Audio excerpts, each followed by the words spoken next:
live. Here's the intro.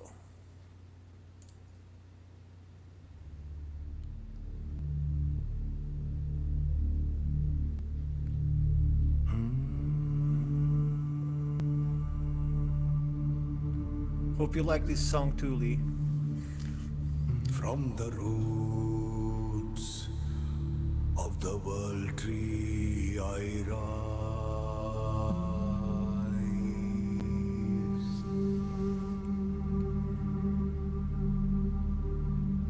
Ash on my skin, fire in my eyes. Old blood remembers the ancestors' call. Through stone and through silence I walk through it all. The veil is thinning, the shadows awake. Earth starts to tremble, the mountains will shake. Rise, rise, ancient flame! We carry the song that has no name. Through storm and starlight, we are reborn. The circle is unbroken, the veil is torn.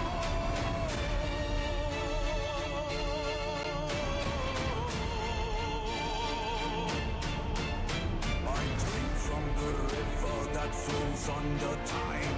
9 worlds are whispering inside of my mind. The wolf is howling, the raven takes flight.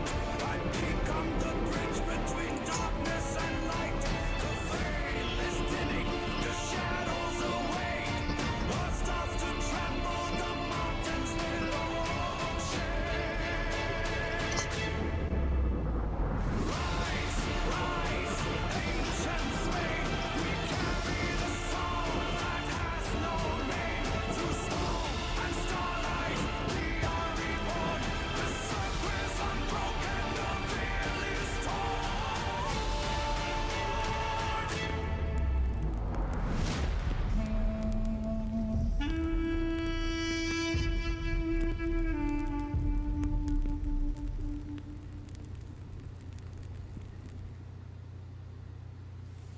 Take us away, Jason. Welcome, everyone, to, as has become our want, a surprise edition of the Round Table Chronicles. We welcome a distinguished guest who surprised myself. I'm sure Ricardo had it planned, who we are always happy to see since our last visit, Sir Lee Pennington, pictured there above me. Welcome, sir, to the Round Table with us this evening. Thank you very much. No, thank you. Thank you for being here. This is a great privilege of ours. And that leads me, anyone who's already here with us, as we take a second to wait for folks to join us, into, and Vincent being folks we are waiting on, leads me into what I was going to say. Guys, I have a couple of videos that were prepared for today.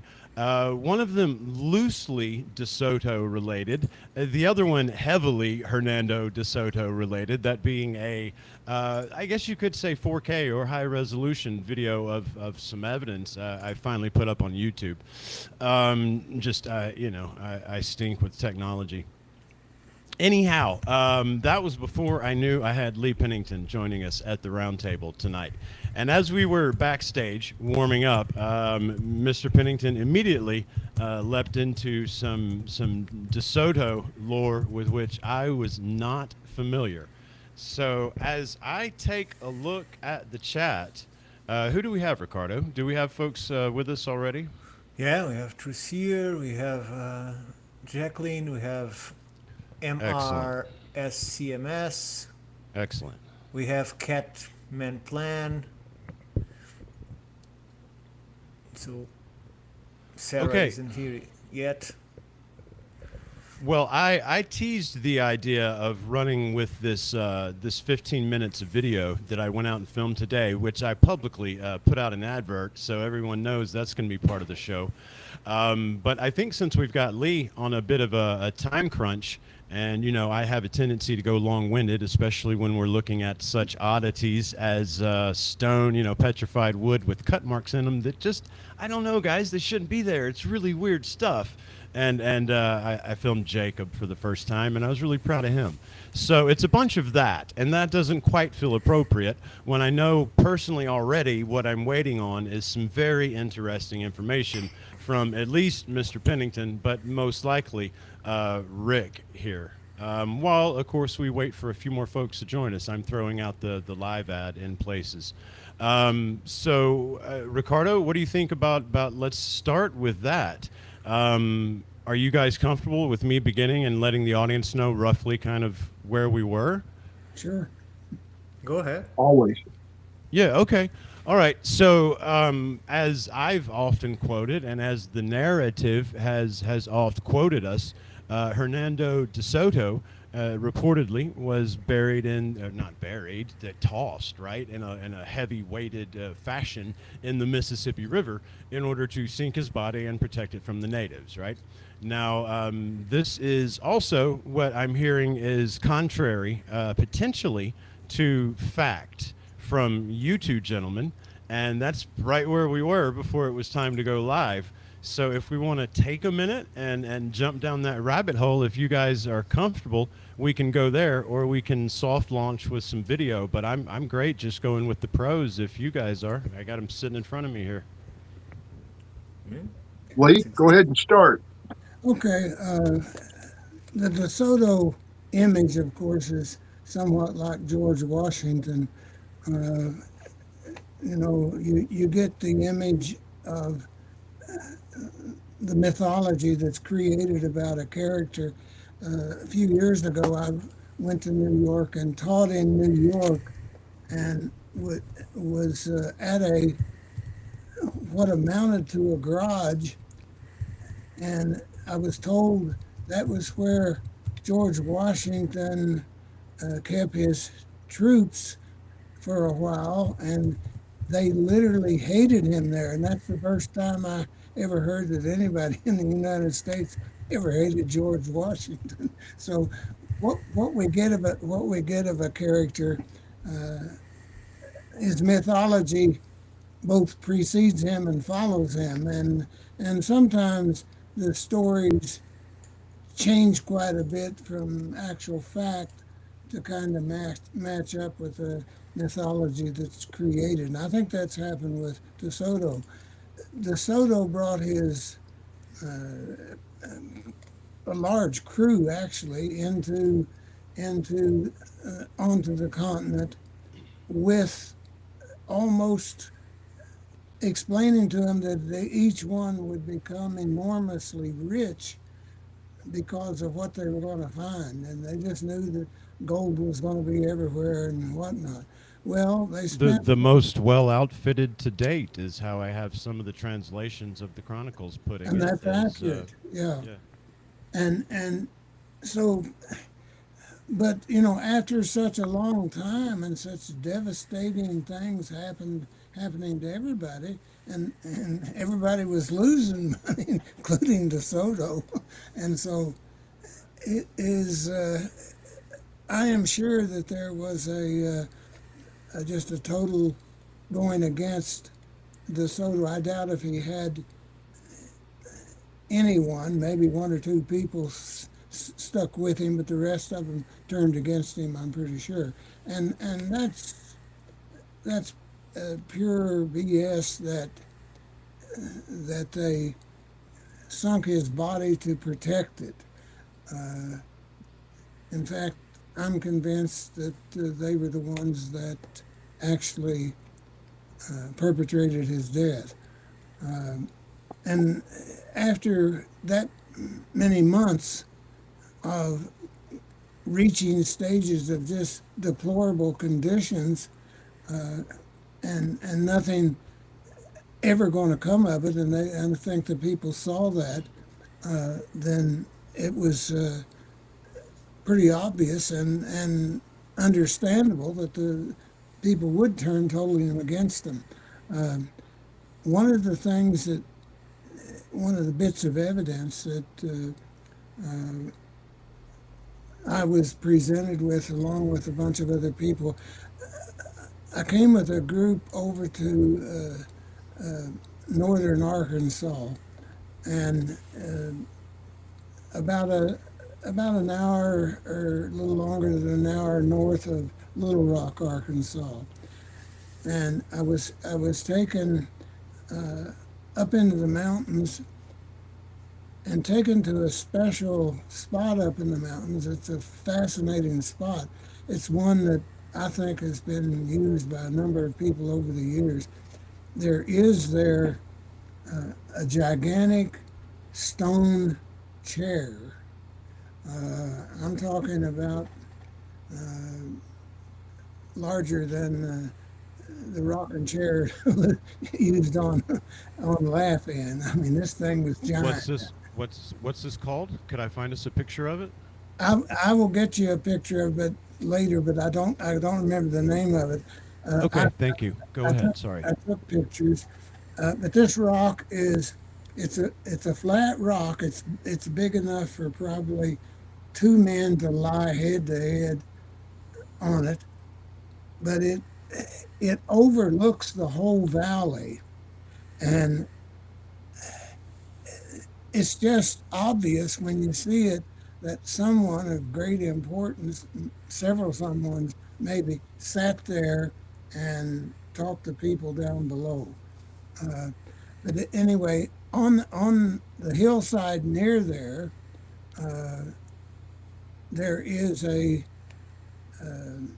inscription that has De Soto's name and the date, and it's the right date.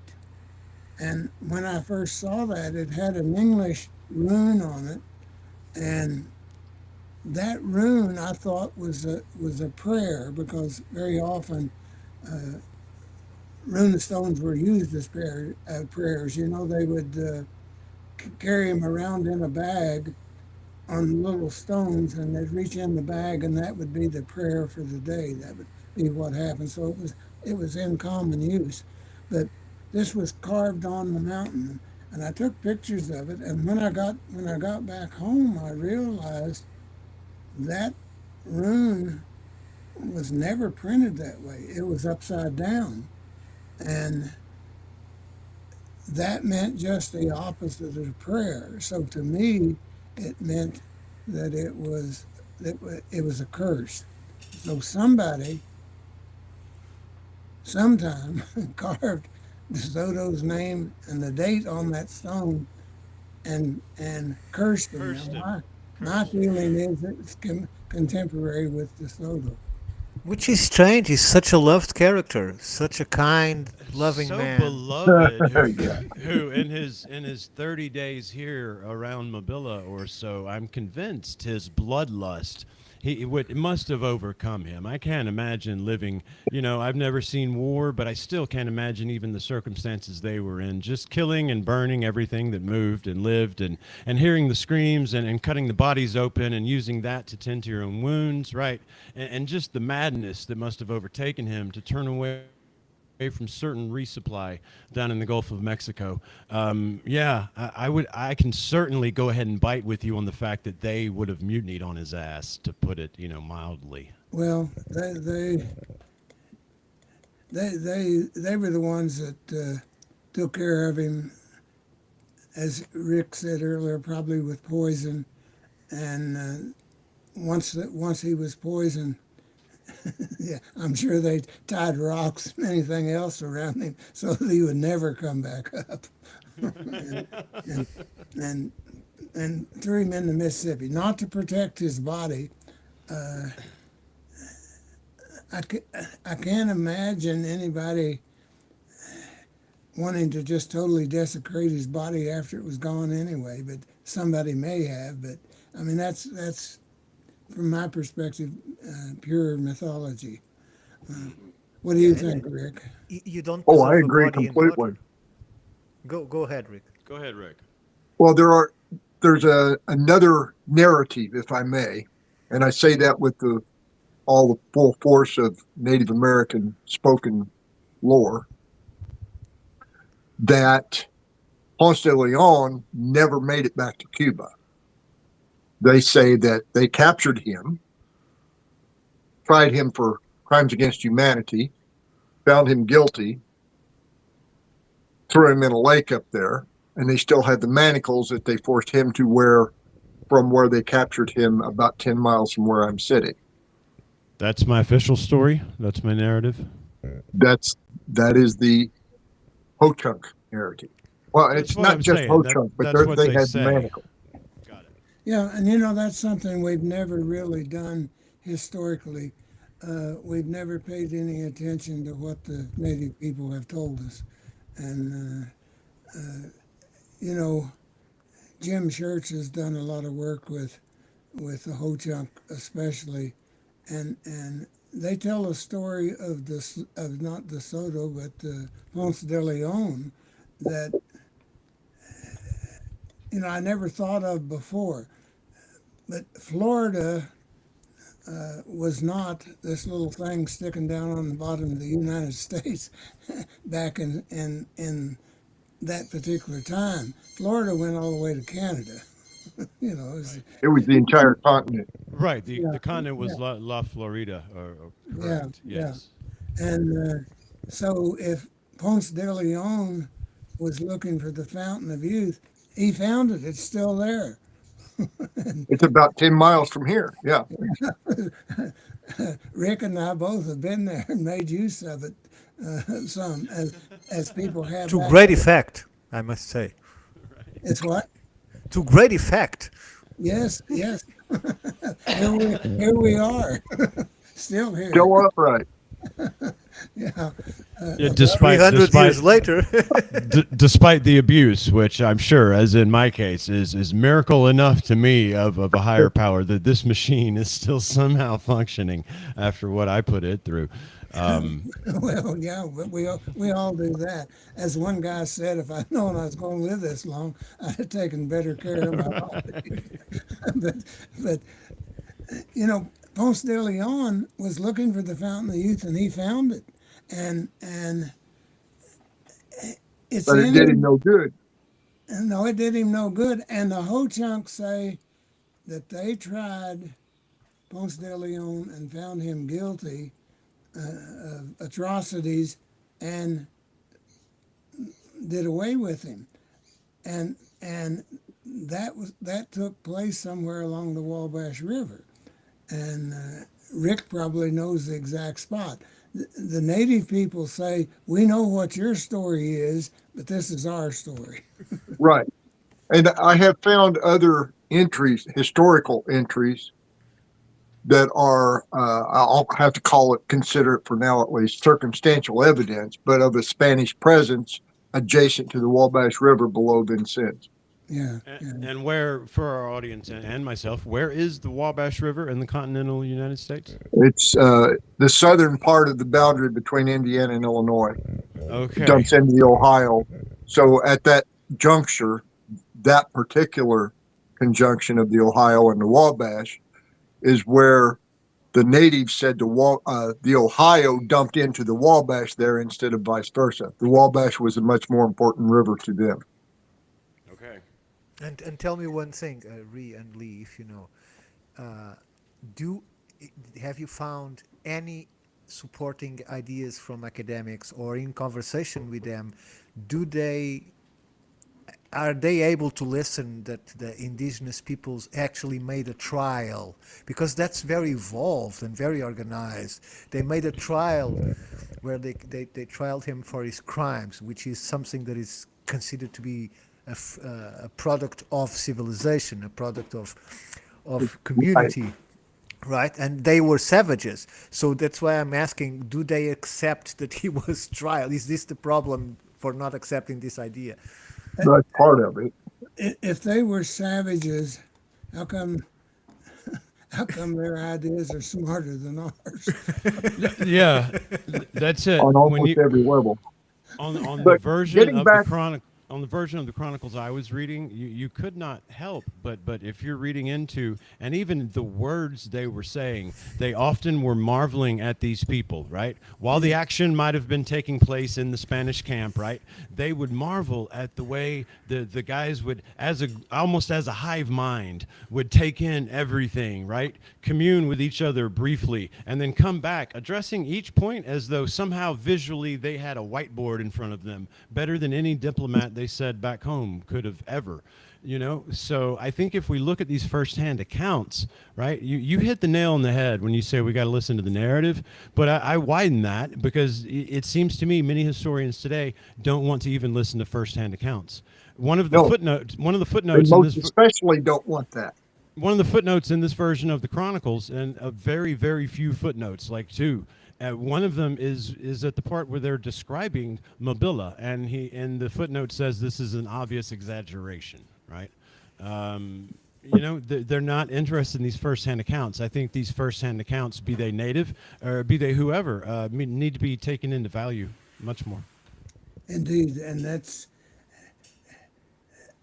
I've heard a number of times, a number of cases where some Native American tells somebody a story that makes more sense than the stories we're getting, and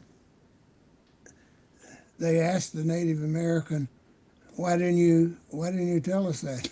And their answer, of course, is nobody ever asked. Nobody ever asked exactly. You have to ask the question first. They were too busy murdering us and carting us off to lands that weren't ours. They weren't asking questions. I mean, sorry. Yeah. What Well, can you do? it's when they came into Mexico and Central America, they found something there very similar to what they were supposedly distributing to the natives, and that is Christianity. And they said, oh, this can't be Christianity. This has to be work of the devil presenting a Christian kind of thing to fake us out. and how crazy is that? Yeah, it's insane. So tell us more about that. What does that mean? They found something that might have represented Well, something near. you You mean know- in the organization of it, or in the practice, or what? Both. Both. One of the things that they did, they said that for example, that the people didn't have any writing, and they took all their books and burned them. Because they were all in blank. And holy mackerel, there were only a few of those belts left that has the information on them, and I know one that existed that was bought secondhand in Ohio that came out of Central America, and worked with it for 10 years or so, filming it and discussing it, and it's I think a belt that is totally authentic of its time, and maybe the original guide belt of all the belts that we have left.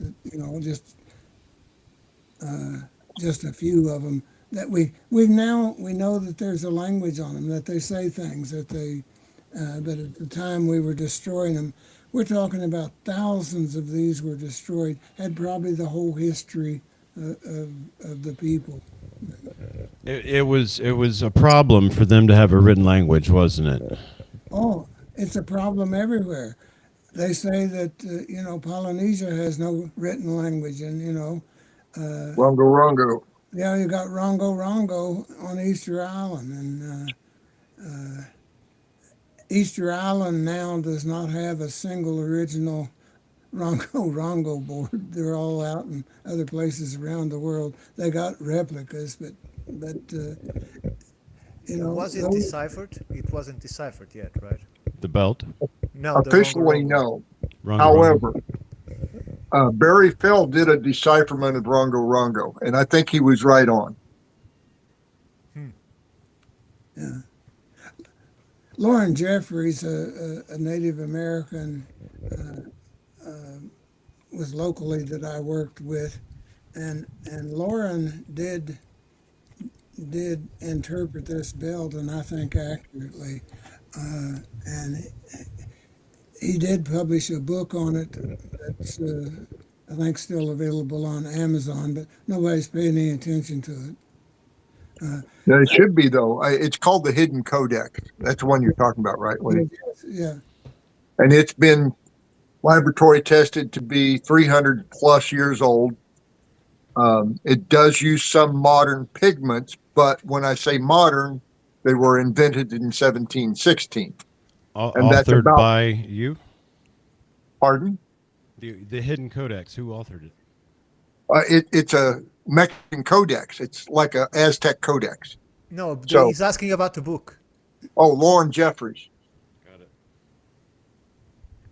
it. Anyway, this thing is 300 years old. It is a genuine artifact, but not genuine to Aztec times. However, having said that, it's a genuine artifact that records some of the events of on an astronomical calendar that includes bloodletting and human sacrifice. So my contention is 300 years, 250 years into the Spanish conquest, some of the natives were still practicing their old religions. and I think that belt may very well be, that codex may very well be older than we suspected, or it may be a copy of an original. Like when the book's wearing out, they make a new copy Right. because the symbols on it are the oldest of the symbols around, and, Right. and those symbols are used later on other codices. Yeah.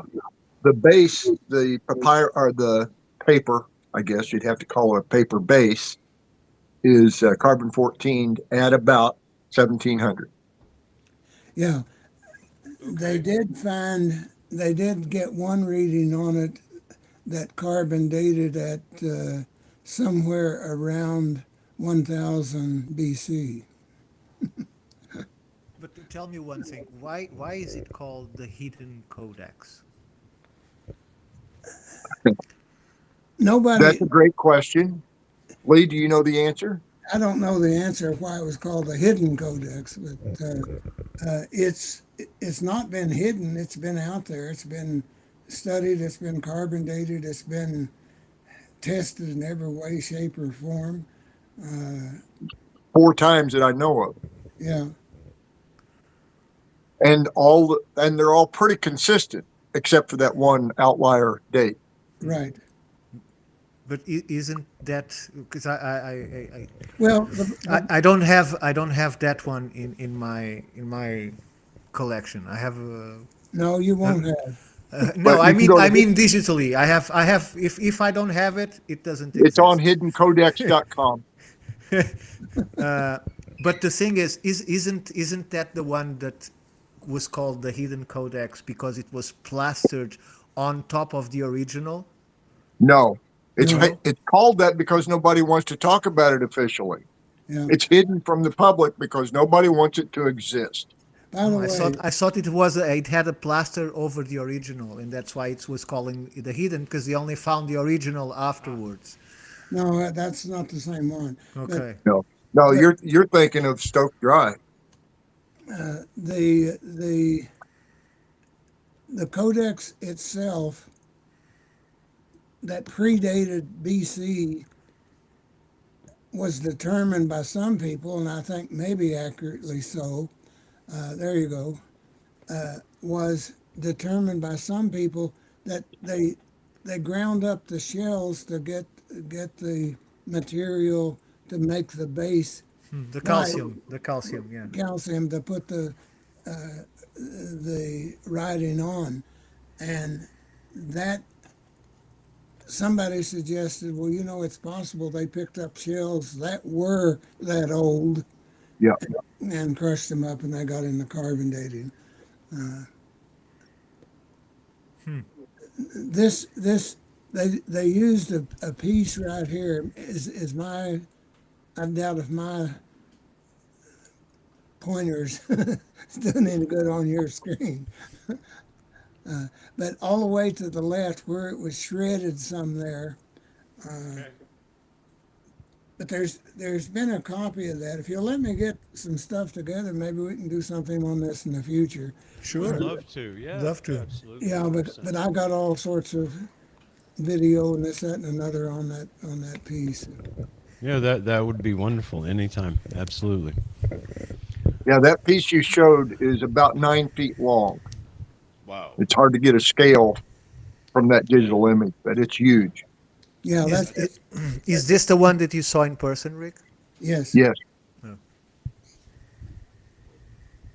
Yeah, and I knew the person who had it, who purchased it.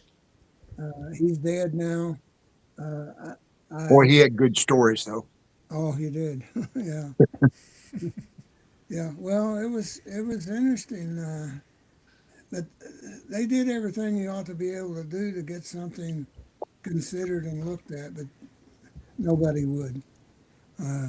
Nobody wanted. Nobody wanted a new codex to be out there. Well, it also destroys the official timeline of they came in, they conquered, they destroyed all the Right. human sacrifice. Yeah. Yeah.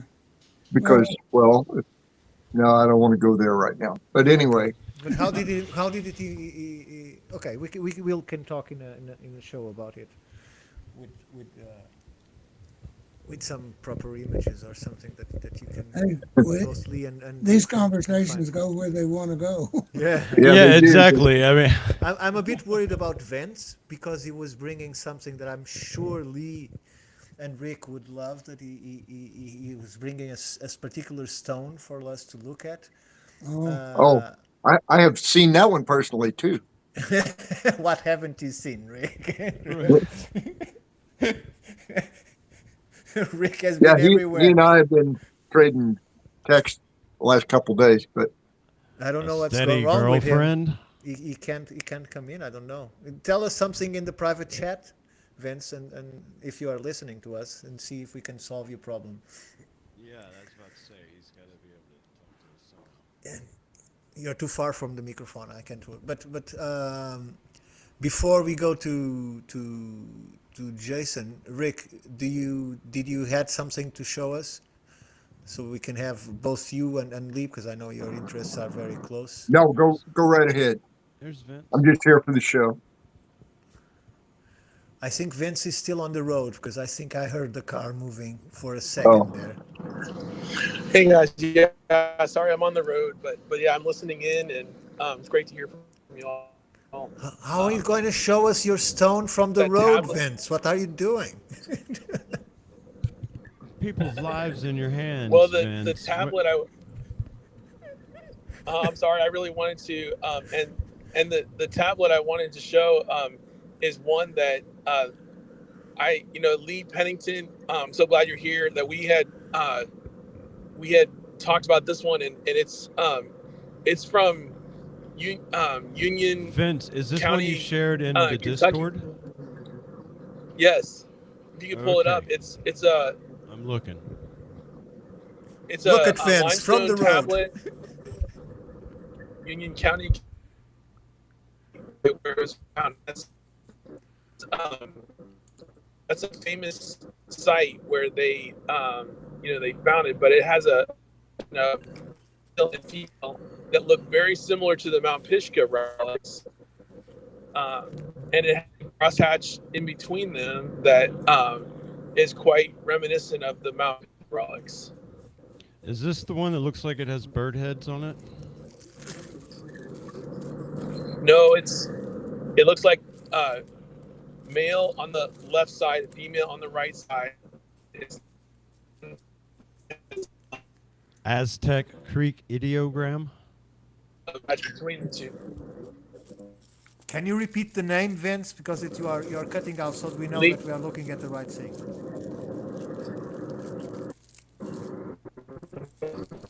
Lee Pennington. I think this, Yeah, I'm here. you may still have it. I think I do have it. it's The original. Oh,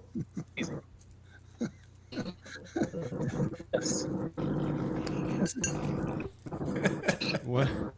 Yeah, Vince shares a lot, so I don't know precisely. I So didn't hear what he what's- was saying. Let me see if I can.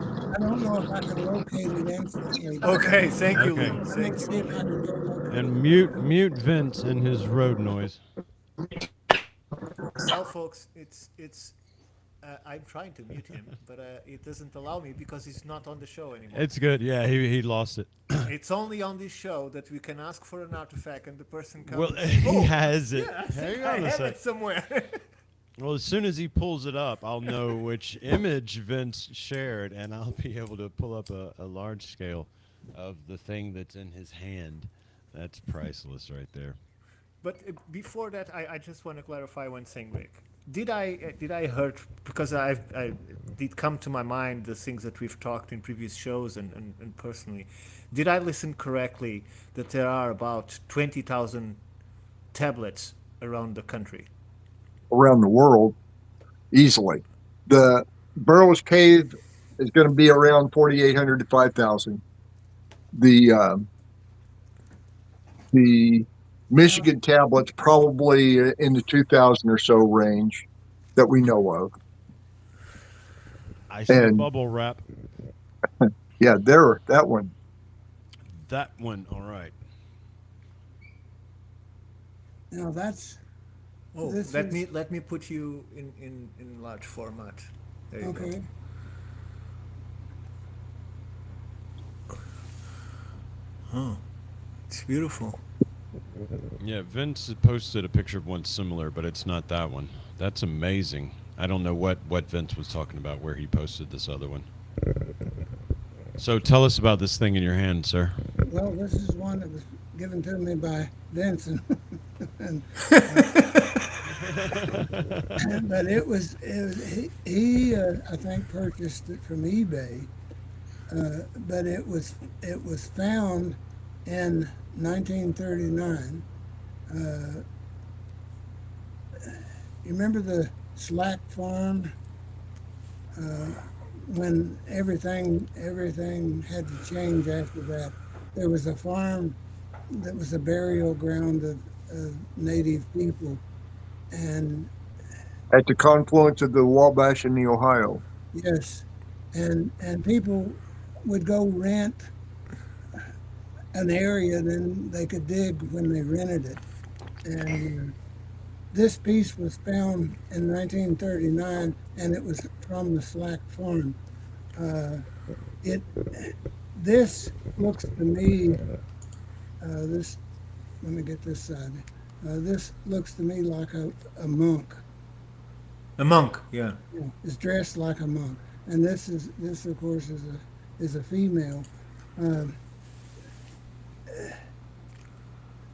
Everything. Some people speculate that she's carrying a baby. It's a monk or a crusader because of the top. Well, I don't know. Your guess is as good as mine. Yeah, sure.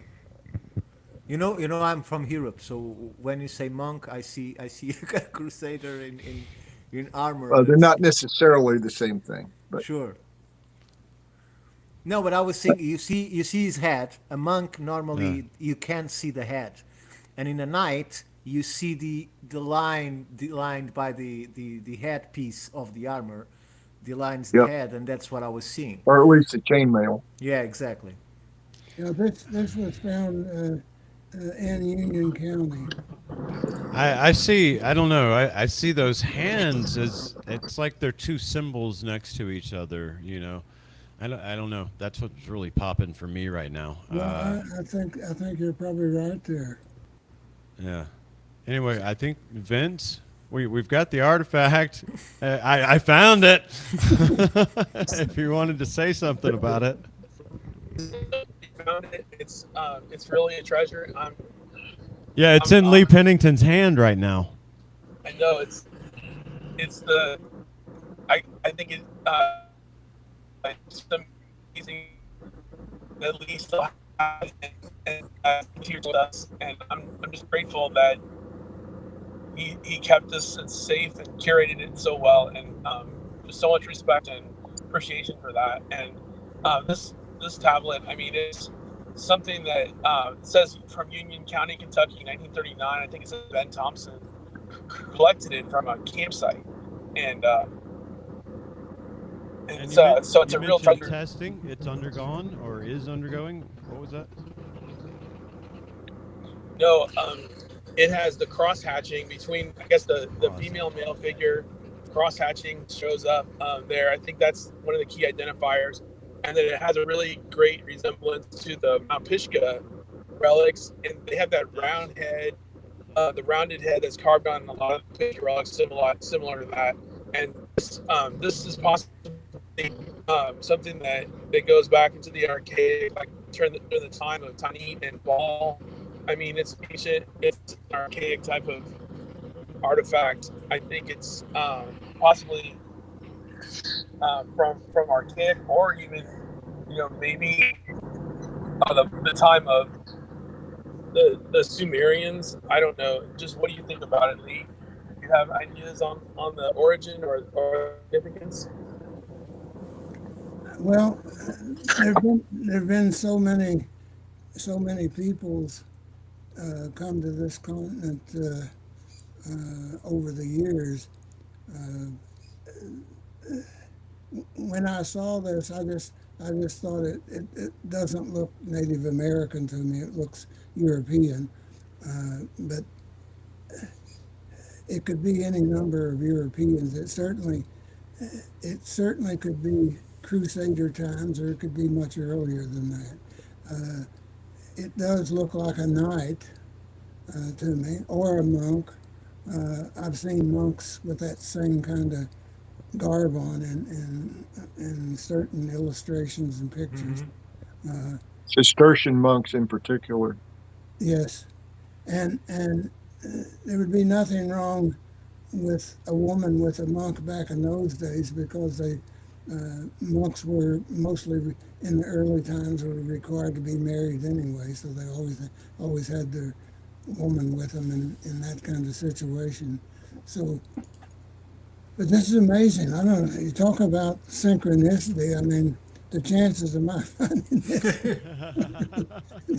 And as Vince says, it reminds me of the Pisgah artifacts, and our audience is already well familiar with what's going on there. And here's a question for everyone here on the panel. And Vince, if you can hear me, all you guys, Mr. Pennington, feel free to please go first with this. But I just see in the news, coincidentally, that our president is planning to build a statue of Columbus somewhere near the White House. Why this push? Why last year was Columbus Day sort of instated almost? It's almost as like, we had started calling it Native American Day in a lot of ways, and then we don't have to get into the politics of it all. But I am very curious but it's all about politics. That's yeah. politics. I meant where did the Native American and wokeism, and where does it all get re-identified and defined by the elite people at top? It's just a bog. It's a quagmire, is all I'm saying. So, but my point here is this: why? Because of what he's holding in his hand is why I'm asking this. And then this happens. I hear in the news.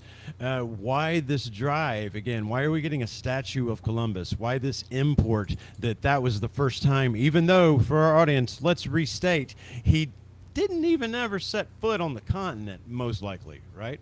Hey, well, not our part of it. Let's just add one thing. Greenland is in North America. Okay, and the Norse settled Greenland around the year. What was it, 800 or something like that? Around that, yeah, 980 so, 980 or so. Probably, yeah. And that was North America, and I mean that's a bigger island than what Columbus landed on, Yeah. which And they knew where they were going. which was probably uh, Cat Island rather than San Salvador. Because in his journal he went around the island in a certain amount of time, and you can't go around San Salvador in that amount of time, No. and you can go around Cat Island in that amount of time, and the people on Cat Island all say, now here's where Columbus came. So Christerbitch Columbitch. That was my favorite meme I ever saw this past Columbus Day. Yeah, well, When you dig into him, he's such a scoundrel to try to keep the language polite. He's such a bad dude. You were more polite than I would have been. He was an evil fucker. Is that better? He was an evil Columbus, fucker, is what he Ohio. was. Columbus, Ohio discovered Christopher Columbus.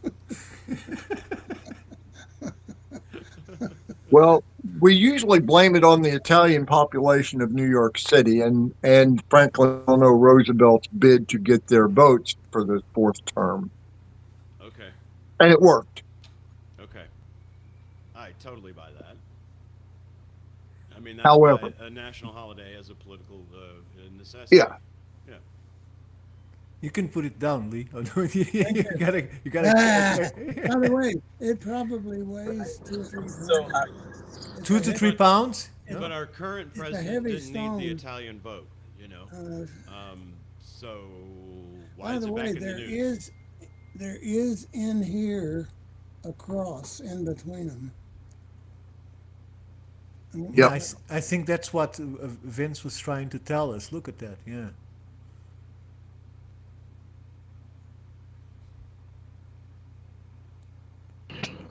yeah, that's principally important. I think the cross is very significant there, and that the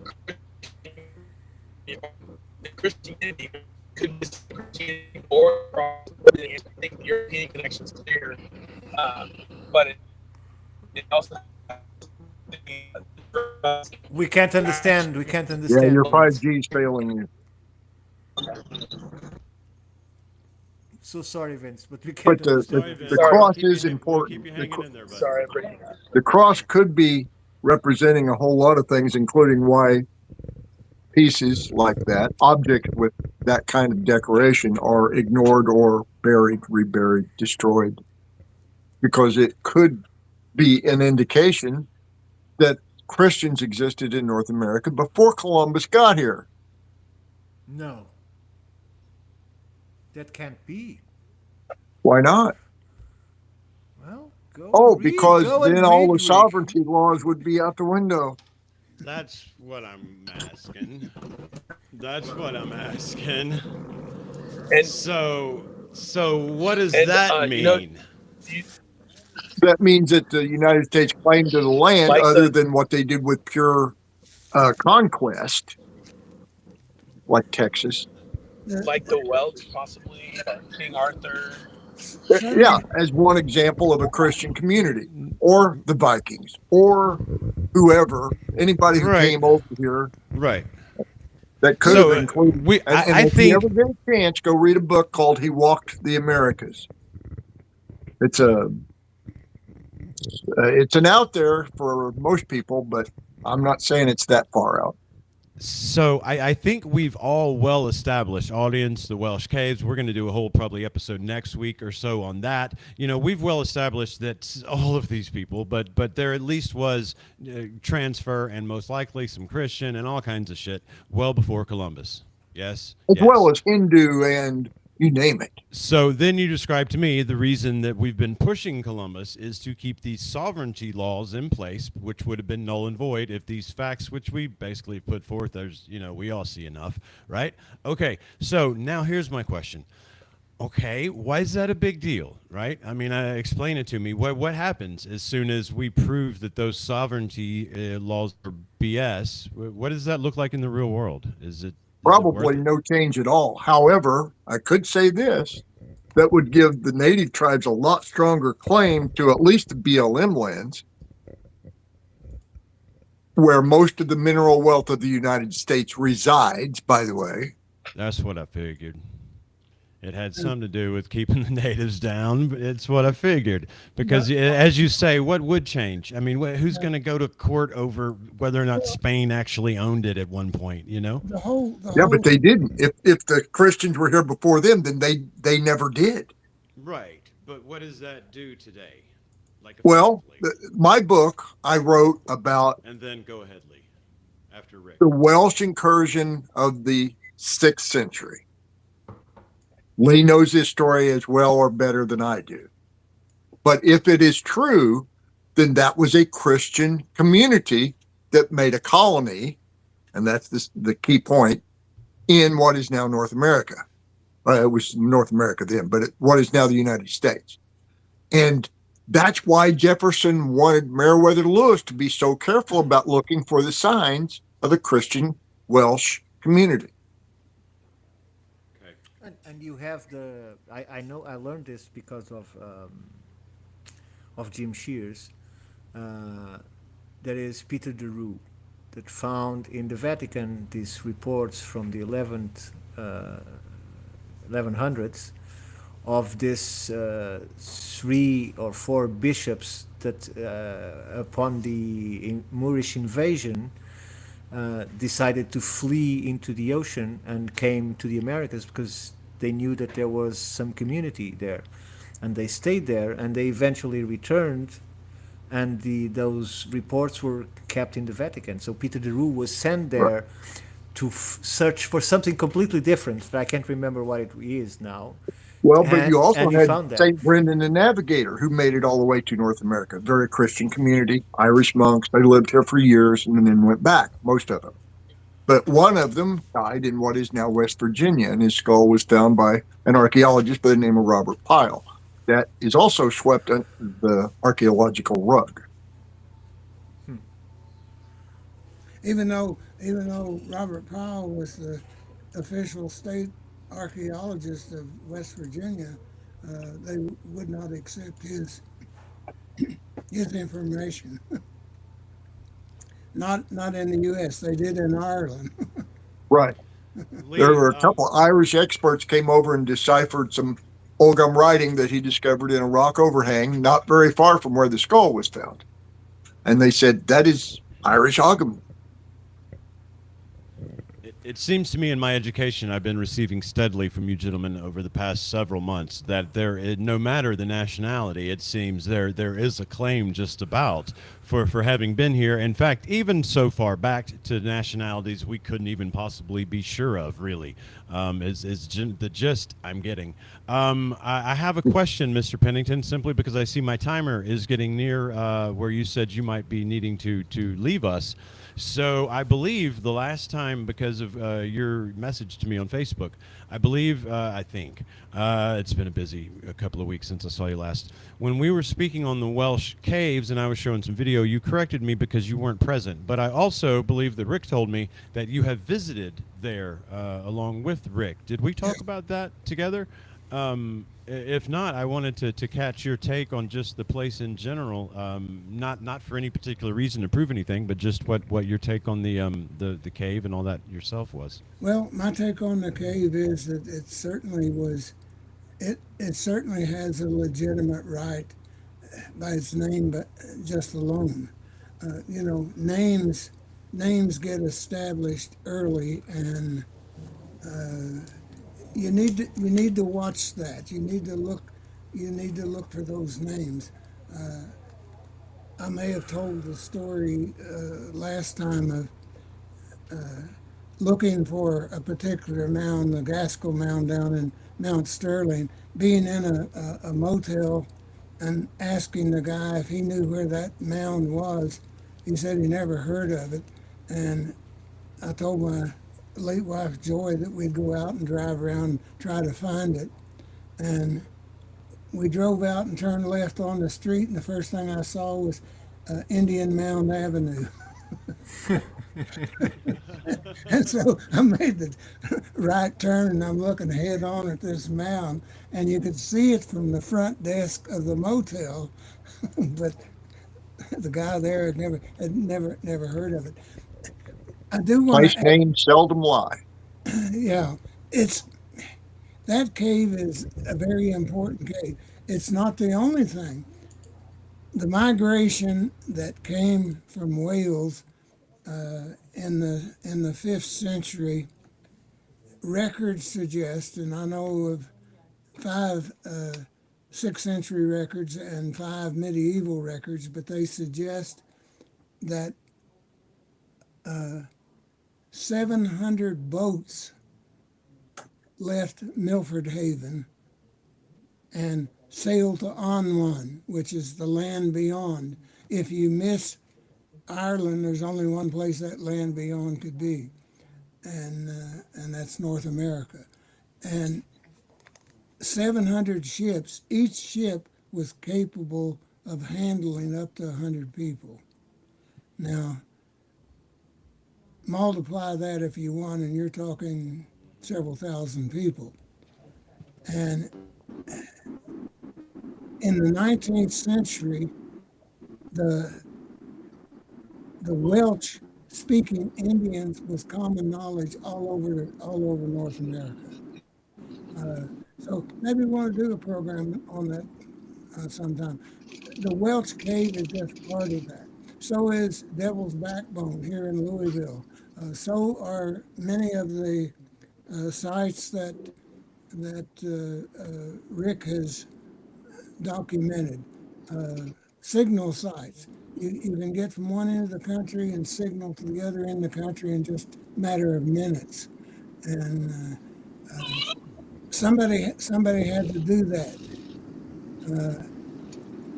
But a lot of people were here.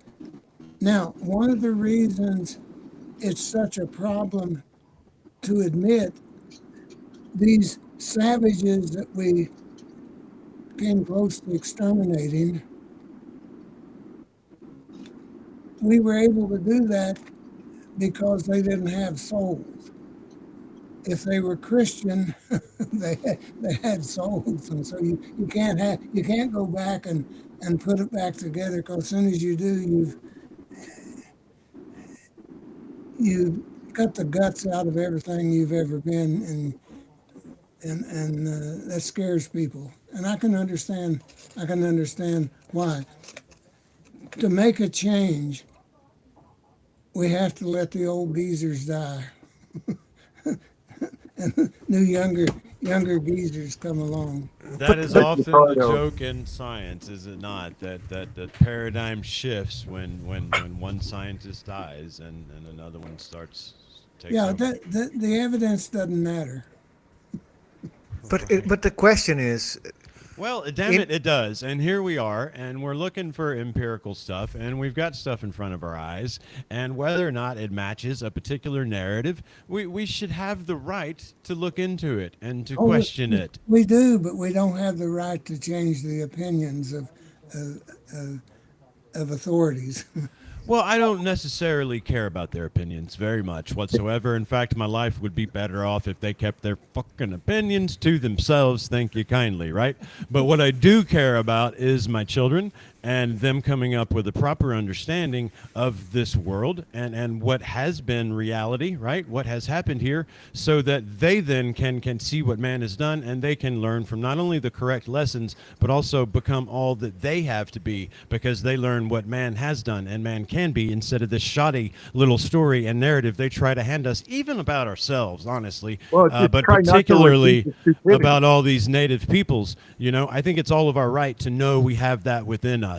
I don't really care whether or not these official gatekeepers, you know, we're just going to go around them, right? We don't even need the keys to the gate. Let's just go around them and let them starve in there, right? I don't really care. What I care about is the people that are coming up and the truth being readily available to them. And that's why I'm glad to be here with you, gentlemen. Sorry for the soapbox.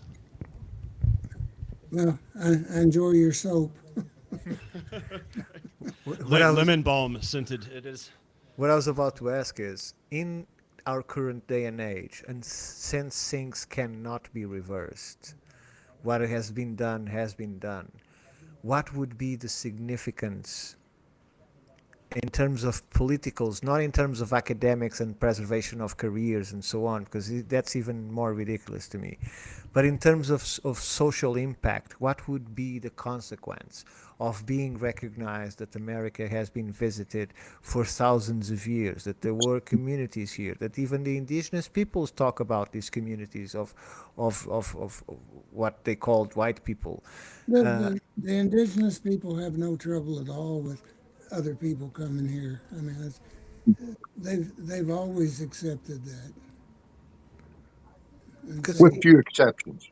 yeah, But nothing would change because we can turn back and give the land back to the indigenous people that don't exist, and land that is on other hands, and so on and so forth.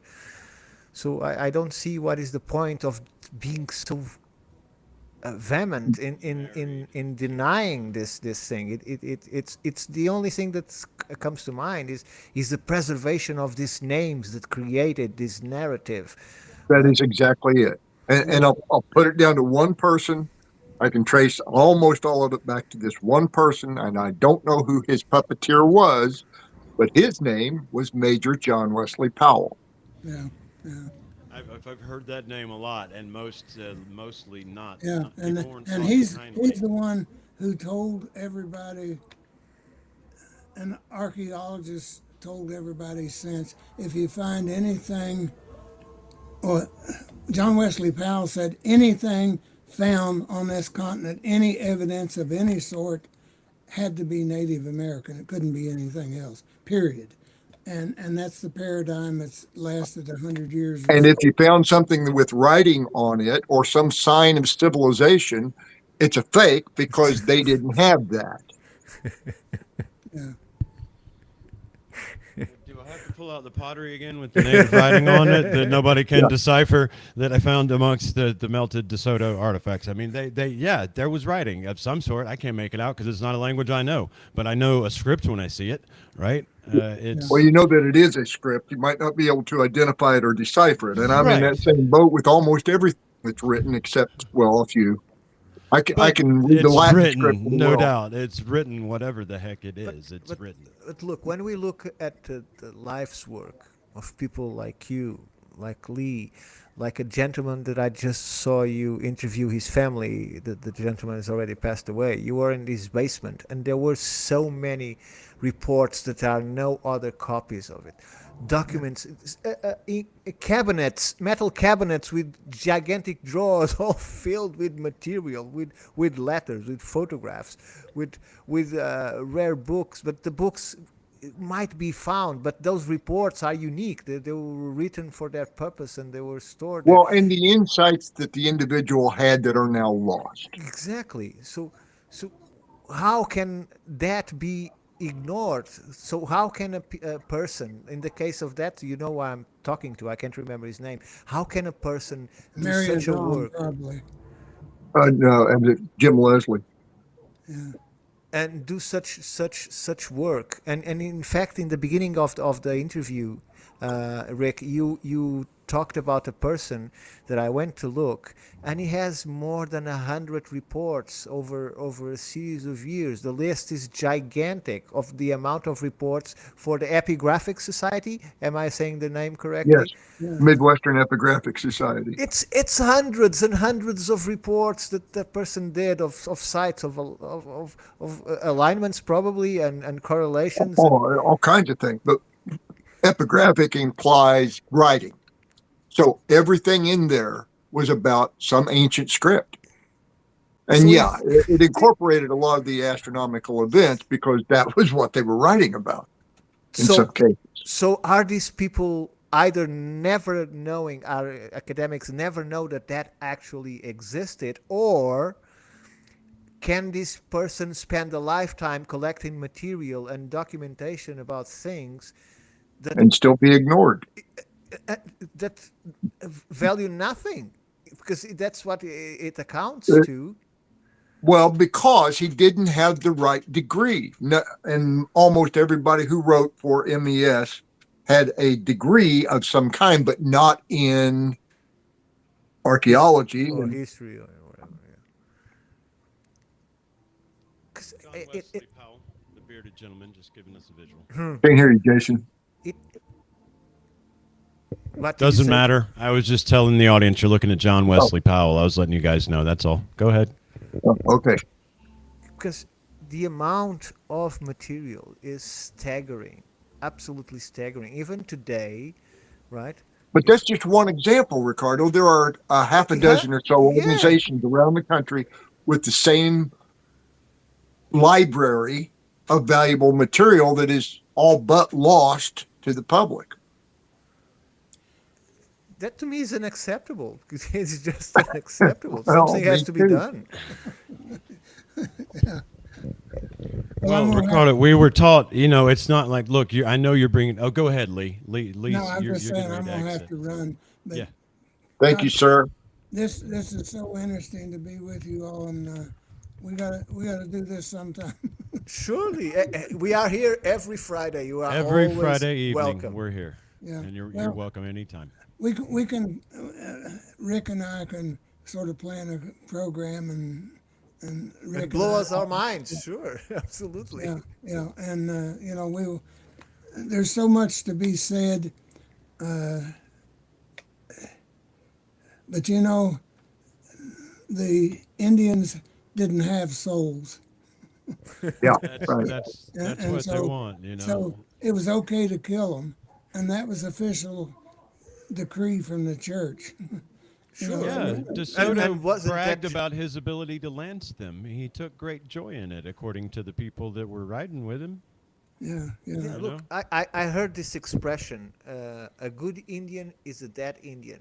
Yeah, the only good Indian is a Is a dead good- Indian. And I went to look because I thought this has to be some root, but no, it was an actual guy that said this in a speech, trying to motivate people to take over the land. And you know what they also said? You take away the Indian's food, and the Indian will disappear. So they killed all the buffaloes. Exactly. Yeah. Shoot Left them from and the right. back of trains and shit just to do Oh, it. it's- Yeah. Well, love you guys. And Thank you, That's Lee. lovely. Thank you. Love very you, much. sir. Thank you very much for joining us. We hope to see you very soon, sorry- and we look sorry I forward to have a leave. I gotta presentation. get this forward to this little lady, and I'll see you all soon. Get on about being the forward to excellent that. soul that you are, sir. We look Thank forward you to very seeing much you for soon. giving us your time. Appreciate it. And I'm going to take a 2-minute break myself. I'll be right back. Sure. Go ahead. We'll steady the ship here. So how's the chat? Who do we have? I saw Tree Buddy. I saw True. We've got Amy WC. Miss CMS was here. Jacqueline, what's up? I've been vitrified in the conversation, so I know, like that was not what got planned. Sarah, good to see you. Yeah, Catman, hey dude, thanks for showing yourselves. And to all those lurking and not chatting, welcome as well. We were surprised, just as surprised as you were, by our guest, Lee And I Pennington. just want to thank Amy because she shared a lot during the conversation. But I'm sorry, I didn't want to interrupt him. But he's going to come back much more times, I hope. And so we'll make the opportunity for you to make that engagement. Because apparently Yes. you almost met him. Yeah, I'm Amy, sorry. anything you want to get said to him, we did not mean to. We're brand new to this live crap. So you'll be seeing him again very soon. That was honestly, we just sent him a link just going, hey, you want to? So we're going to do that every week. So we'll make sure we get those questions in to him. Honestly, we were taken as back as you were. I was sitting down ready to warm up and go with this like 5 minutes beforehand, just listening to these two bastards, wondering where Vincent is, and in pops Lee Pennington, and so we were all sort of in surprise mode and very pleased and honored as well. Well, to be honest, I invited. Well, yeah, I invited you Lee know- last week, but I don't know what happened, and I found out the next day that the email was still unsent. So I don't know what happened. And this week I decided, well, it's 5:00. I'm gonna send an email and say to Mr. Leaf, if you would like to honor your presence, we'll be live at 8 p.m. Eastern Time. And lo and behold, he replied and said, I have a deadline today, but I can try and appear for a little while. So here it was. Very generous. And Well, he's a good man. it's good to me, Rick, and I explained why I like to have. It's not that Jason or Vince are not very learned, but I like to have someone that can pair with you in terms of knowledge. So instead of having one wise, we have two wise people on the panel, and we can just listen to you too. So. Yeah, I forgot who it said was a bunch of old dudes talking. Watch your mouth. Whoever that was in the chat, I didn't see that, but I didn't see who it was. And I hope we can bring. I am not older than dirt. I am older than space travel. Right. I hope we can bring also Jim Shears. That would be great. Yeah. So I might be seeing him very soon. So I don't know where we are in age. I don't know where we all are. I'm guessing I'm the cub, which if we have anybody in the audience that's ever worked in construction, that does not necessarily mean the young bear amongst older bears. It's the completely useless bastard. The guy who fetches a left-handed. I do believe I'll be the cub of this affair. Hi, Rue. You'll have to go to the beginning, Rue, because Lee Pennington just. Yeah, this was a boop that became all about Lee Pennington because he graced us with his presence. So, yeah, you'll have to go back and check this one out. The man is so full of knowledge. He might be full of other things once in a while, but mostly he's full of knowledge. Well, I think I got his attention one time. Well, the first time we went to Welsh Caves, actually, we were eating dinner there in Fort Payne, if I recall it correctly. And he has a pair of glasses he puts on that gives him lizard eyes. So he always shows that off to a waitress, see if she even notices. Right. And do they? Well, sometimes they do. That's when they get the bigger tip. But he was. This would have been, I think, 2008 or 9, someplace in there, and Lee had just started using texting, and so had I, for that matter. But we were sitting around dinner and got onto the subject of texting. And I said to him, Lee, I'm not sure that it is any of my business about your textual preferences. And we've been friends ever since. Man, I hated texting when it first started, because there's 3 letters on every number on the pad, and you had to beep, beep, beep, beep. Yeah, it was a pain in the ass. There was no mini keyboard. Yeah, there wasn't. It was ridiculous. It made me so mad trying to do it. Yeah, smartphones weren't. Some of them still aren't. Yeah. I don't know who I was telling this. I know it was in a show, but I can't remember which show was, or even if I was presenting the show or I was as a guest. But it came to my mind all of a sudden that the way we use to communicate right now is extraordinarily complex because we have 26 letters, right? And we combine those letters to form words that have a meaning, while those letters in themselves have no words whatsoever. So we use something that was nothing to create everything. And it's extremely complicated because it has infinite combinations. And we gather that understanding of how to use that. Almost infinite. Almost infinite. Okay. I knew Rick would put it. Effectively infinite, yeah. And Rick, the qualifier. And we rarely get the perception that doing that might as well be so overwhelming that it took other things before language was this complicated. Right? I like emojis myself. I used to hate them. I didn't understand them. And logos. I didn't get them at all. I thought it was a little girl thing or a lady thing or whatever. But once I started using them, I was like, oh, okay. This would be so much easier than what we currently do. I did a couple presentations about symbology, Yeah. and Just a couple. it always comes back to what is in here, not what this does. It's what you perceive is in here. It's not what your eye delivers. And that goes back for as long as there have been humans, at least. Yes, but Rick, the same way that when they tested this, for instance, a guitar or a piano player, when he's from a certain Vince tries from a certain driving down the road. from a certain point on, not only the eyes cannot follow the fingers, the brain is way behind what the hands are doing or the feet, because in piano you also have three pedals. So it's not the brain. But what I'm trying to say is, in language, it's exactly the same thing. The brain has no time whatsoever to create these words, because it's an extremely complex process that we do out of nothing. We do it completely intuitively. And yet, if I present to you a code right now with 26 letters to create words and you have no context, you could take a lifetime to detect and never find its meaning, because it can be anything.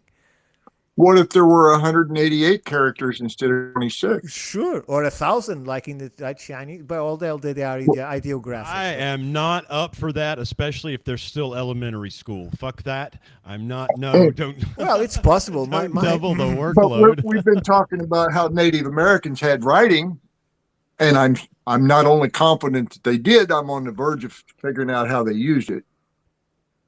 But more importantly, how they sent it from place to place without a piece of paper or a runner. Or so, like Morse code, how complicated can it be? How many dots and dashes does it take to send your message? That you're not speaking, it's written, and it's been converted into an entirely different format. It'll be reconverted into the written, and then your brain will interpret it as somebody's spoken words. Well, How complex is that really? in Morse code, I only memorized two letters, the S, S and O? and the O. That's the only Yeah. letters I memorized. Those are the only ones you absolutely need to know. But again, as an example, you go to Scandinavian countries, they have other characters that are not in the U.S. Morse code. So they had their own code for those letters. Germanic languages. And yet, there was you taught us that there was a sign language that everybody spoke. Everybody in North America used the same sign language to mean the same things, yes. But they had 1,700 different spoken languages. That's wild to try to even. So considering we're talking about very, very remote times, if someone got here very 1,000 years ago in a ship, would it still have the same ability as a trader, as a communicator, as a traveler, to use that same basic sign language to communicate with the people here? I'd say within some amount, yeah. I don't know that you would be able to do it universally, but Yeah, there was. I'll give you an example. Since we were talking about Christopher Columbus, when he got to the New World, the first thing he did was kidnap a native and demand that they tell him how to find gold on one of those islands. And they did. First of all, how did they communicate that? Secondly, how did a native from 150 miles away know to go up a certain creek on a different island to find a gold nugget? But he did. He was very lucky with the fellows that he found. And an excellent conversationalist, apparently. And of course, De Soto lucked out with, who was it? Juan Ortiz, someone who had been stranded previously and then had been enslaved by the natives, learned that tribes, and then the rest of the way was able to kind of rough it out for them. Didn't that happen also in South America with this lady that was being captive and spoke both the language of the Spaniard and the language of the natives and guide? Oh, in Peru, yes. Montezuma, right? It was Montezuma. No, that was Mexico. But no, yeah, but the story is always the same. They found yeah, someone. the stories. Yeah, there's. Yeah. Well, and go to Meriwether Lewis and William Clark and what was that chick's name? Sacagawea. Sacagawea, yeah, on the dollar. 17 languages she spoke during the trip. She was 14 years old when they picked her up. That's wild. That's wild. Yeah, I think the problem with Juan Ortiz with the De Soto thing, the problem with him, Ricardo, is he had forgotten his home language.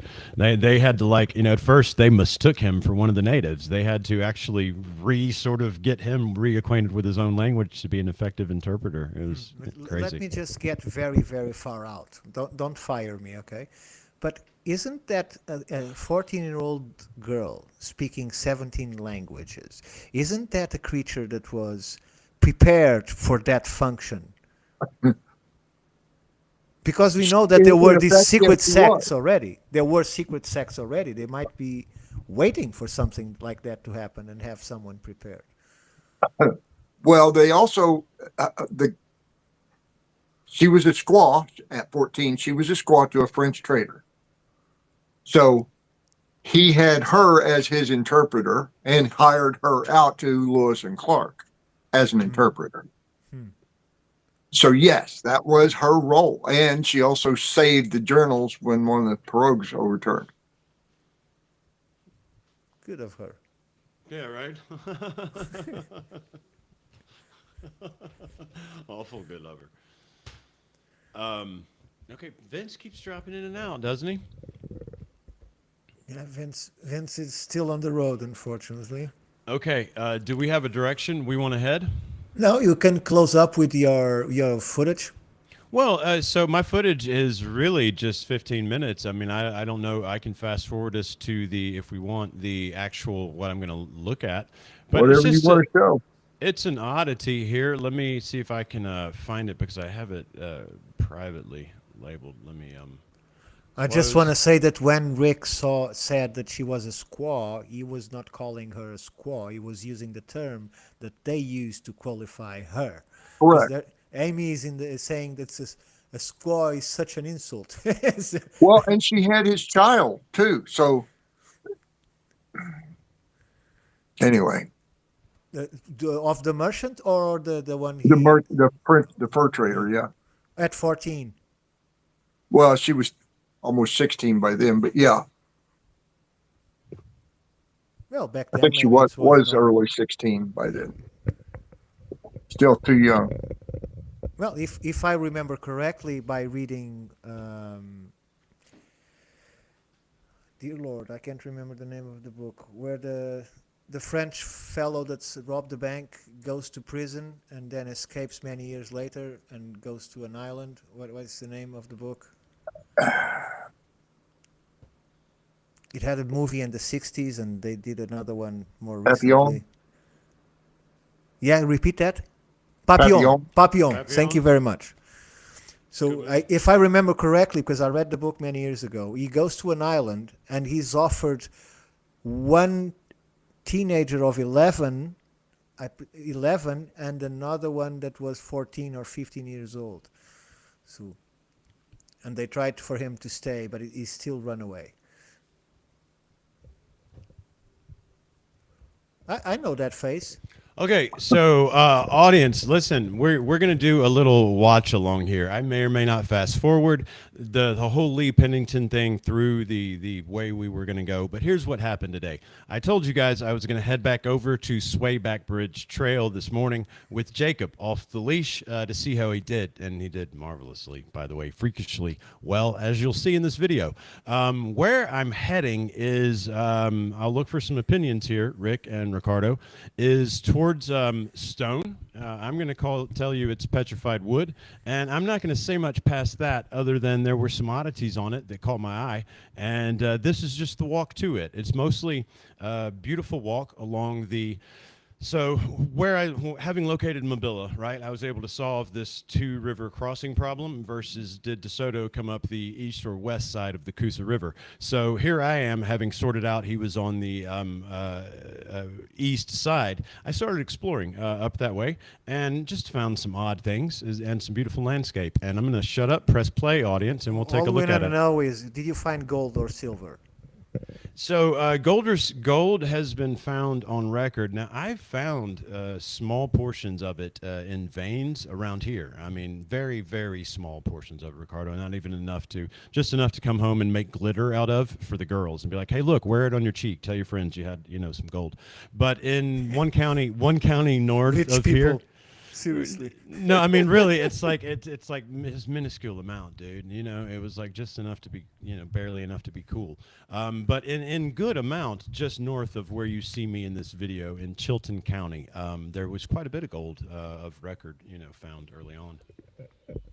So the thing to notice about here is we're just south of an impact crater, so there's quartz everywhere, and these hills that you'll see are, well, you'll see, they're big rocks.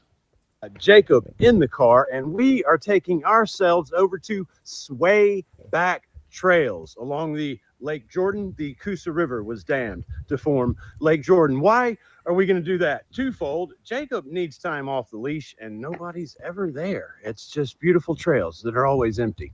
Secondly, tonight's episode of the Roundtable Chronicles, I need to bring something to the table. So I'm going to go get some fresh footage of this petrified wood, which seems to have cut marks in it, which were made before it was petrified because the crystals are also formed in the cut marks.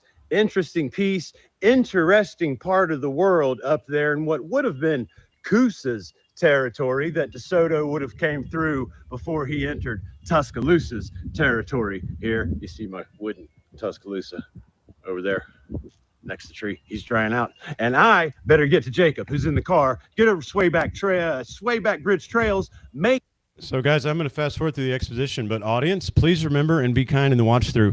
I got this into one video for one reason. I had trouble yesterday when I was going to share video with the audience, and my iCloud photos on my computer are not syncing up with my phone. So I was trying to make short videos so it'd hurry up and load up, but that didn't happen. So I just smashed them all into one run, and you'll see me saying to the camera a lot. And next video, so apologies. Here we go. A few little videos, and I'm going to see you guys tonight, 7 Central, Roundtable Chronicles. Link right here. Love you guys. Okay, just to give you guys a look as we're walking in. You see the quartz? You see Jacob? Come on, Jacob. Let's see if we can make it to the trail sign. Show these guys where we are, and show them all the quartz you're going to stumble upon all along the way, as well as some cool ass little trees. Look at that.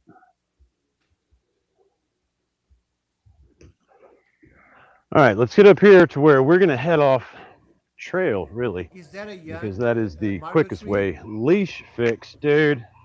I know you're not happy. Not to my eye. To my eye, that was Can you- completely natural. Can you go back? Doesn't look natural to me.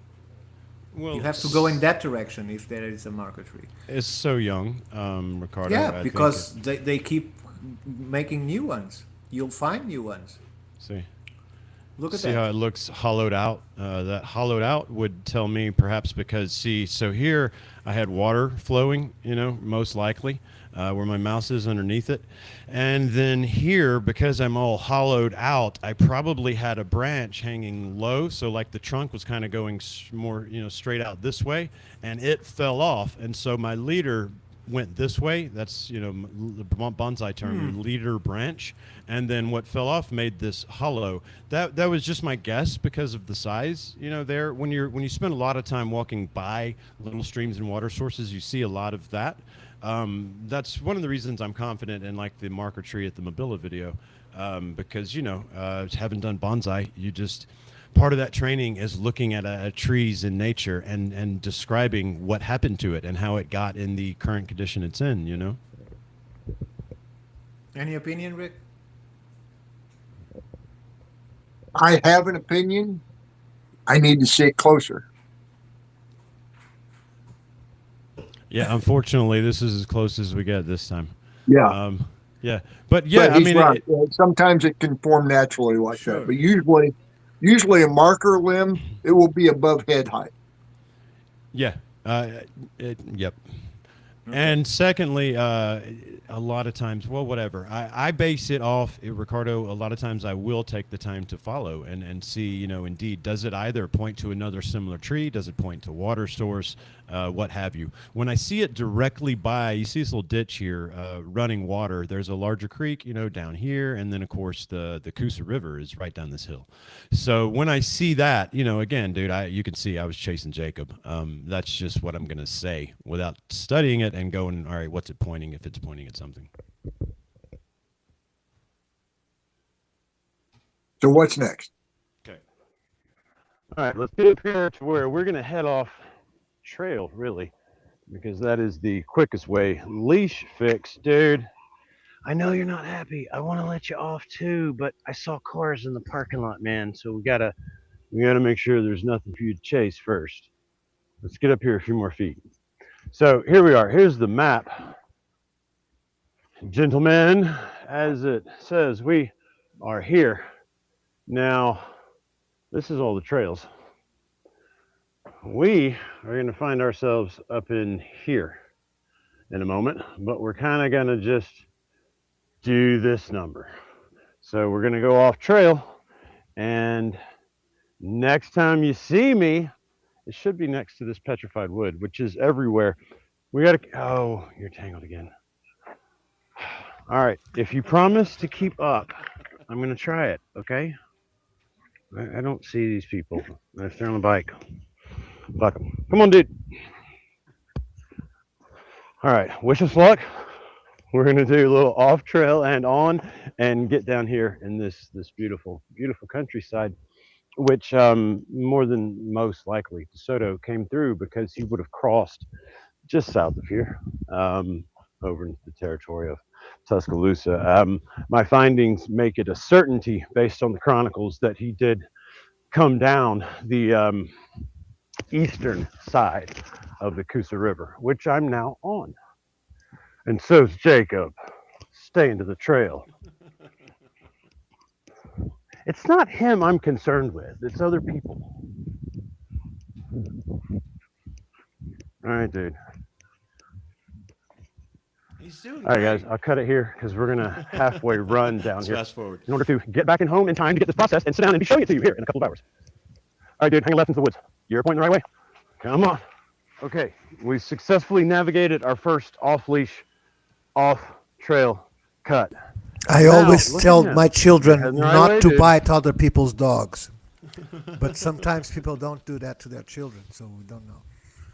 Well, listen, I comment here. I got wounded today because I did see one hiker, and I dove for him with my good high school football moves, man, and it was right on these rocks I'm about to show you, and I'm bruised up well. But he's not old enough yet. He's 3.5 months, and so everybody is still like, you know, family to him, so he just runs for everybody to get pets. He knows what's up. So we have choices here. We could have followed the trail all the way around these hillocks that surround, look at the Fatwood Castle. These, don't look at Jacob dropping one. You're gonna feel better in a second, aren't you? You see, this is great trails back here. Slip and sliding. All right, Jacob. So we need to, dude. Hey, I think we're gonna do a trail here. He's arguing with me. Let's see if his argument stands. Oh, his argument standing. Shit, maybe I should listen to him. Sometimes you do follow the dog, guys. I remember this being quicker. He's a puppy. Dude, which way you going? We're gonna parkour down the hill, huh? All right, let's go. You're still, he's still dropping the deuce. Okay, so maybe he's not pointing the direction. I'm telling you, man, there's none of their trail. I forgot. We just have to go back up. Poor thing was Here, taking a let's shit. Come over to this one. This video also includes a course on how not to lose your dog. Right. There you go. Look how much faster he's running now. All But right, guys, you we see- still got a ways to go. It's a beautiful place, though, is mainly all I'm trying to show here. You just imagine with all the leaves on it. But these And hills, how well, he's following. these hills are made of something strange. Yeah, I'm talking about you. Okay, we haven't made it. And this is the part where I arrive. Jacob found a hole. You got a critter hole in the tree, huh, dude? And show you guys the rock protrusions. You know, so that's what's at the base of these hillocks or mounds, right? And there's Is that a just hole or what pieces is of it. So Holly. those, yeah, holly. Holly and ferns. Yep, everywhere here. Yep. Yeah, you can tell her about what that means later, but yeah, that's everywhere. Everywhere, sticking up. You know, some of them even, you know, loose. Oh, he's gonna help. Yeah. There. Okay, we've still got a few of these hills to traverse.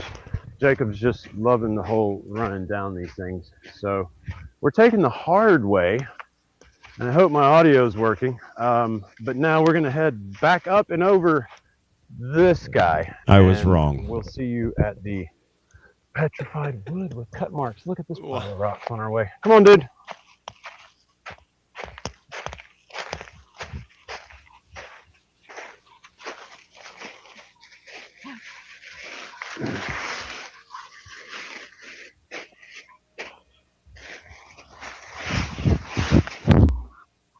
See, we're on them big piles of rock.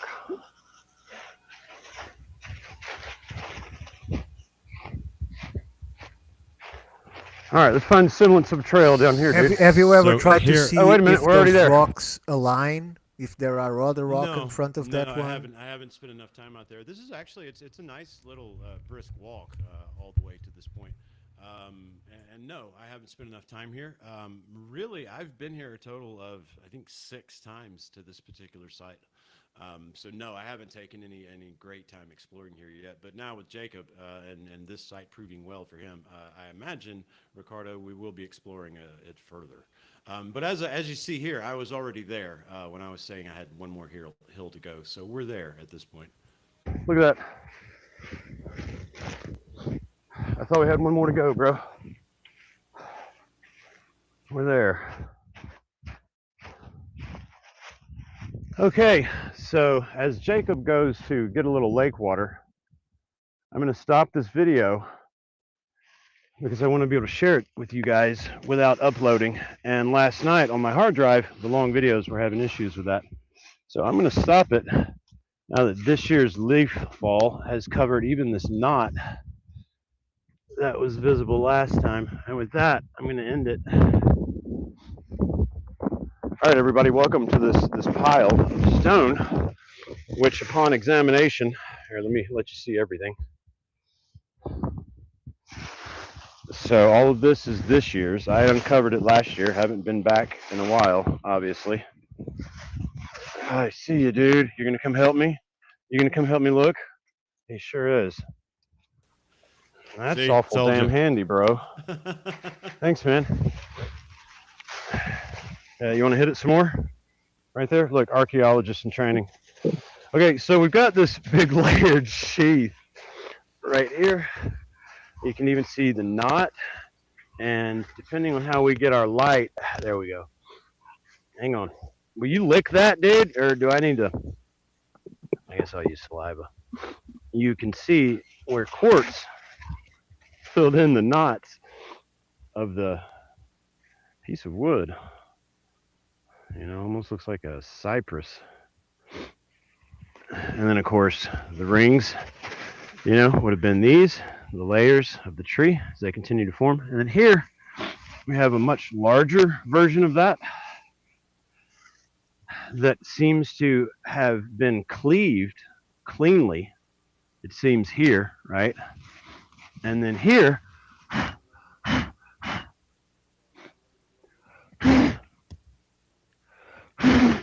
Sorry. do a little wind excavation. You can start to see these cut marks. Uno, dos, tres, cuatro. And look in here, you can see the quartz crystals, you know, that often accompany the petrification process forming. I have here, see how it's like it's sealed back up in the petrification process. Here, same, these little crystalline structures, much deeper here. And then here, the crystalline structures are heavy. You can see them jagged like teeth, right? Now, to me, that's a mystery. God, it's a heavy one too. Look at all the quartz in here. The shininess of that.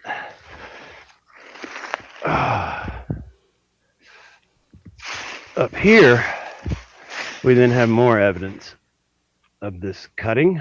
Here, here, and here. What you thinking, dude? And see up here, this last one, look, watch guys, where trees have been growing through. You need to walk down to the water, don't you? This line coming here, clean, down to here, and then this piece, look.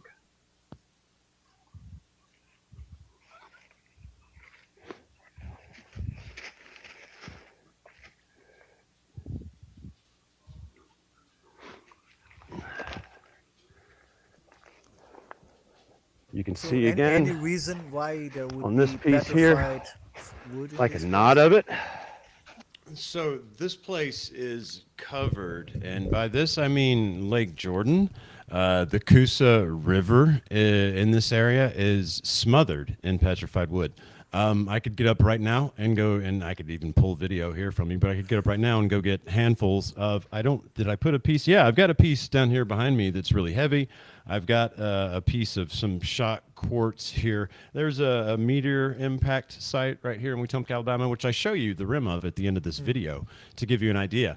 Now, these chunks like this, they're everywhere. You can find petrified wood in its various forms too. This is that crystalline heavy stuff. You can find it in its much harder, glassier almost format as well. I'm not the geologist here, so why I keep finding such massive amounts of this stuff, I don't know. Precisely, other than I'm literally within 3 miles of this massive crater I'll show you at the end of this video. It might be because of the crater, because in Tunguska there is an air bust. There is no petrified wood. The trees were just knocked down and burned. Yeah, this one is it's a curiosity to me that even the last year's video, which I have here on X, might be clearer of these cut marks. But the fact that the crystals, are growing in them, it means that these things that seem to be non-natural markings happened before the petrification process. That's the mystery I see before me. I don't know what it means. What I originally drew my eye, man, when I saw this and I was walking from afar, a couple of years back, my brain went, how is that a totem pole? Like my brain just, in that split second when your eyes are trying to make sense of something, I'm like, what is that, a totem pole? That's what I thought it was, because I saw wood and I saw these markings.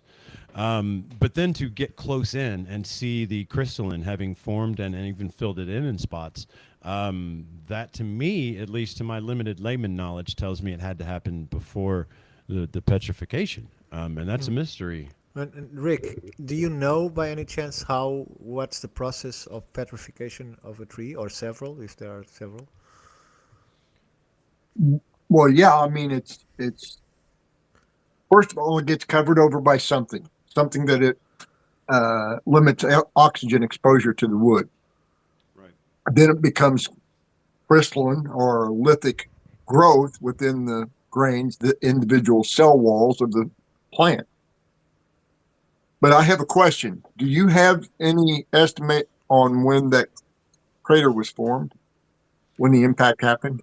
No, we can look it up. It's millions is what the official narrative is. I don't remember if it's 3 or 30, but it is. I would guess on the 30, just as a guess, because of the size of those crystal forms. Well, it takes a long time to form crystals.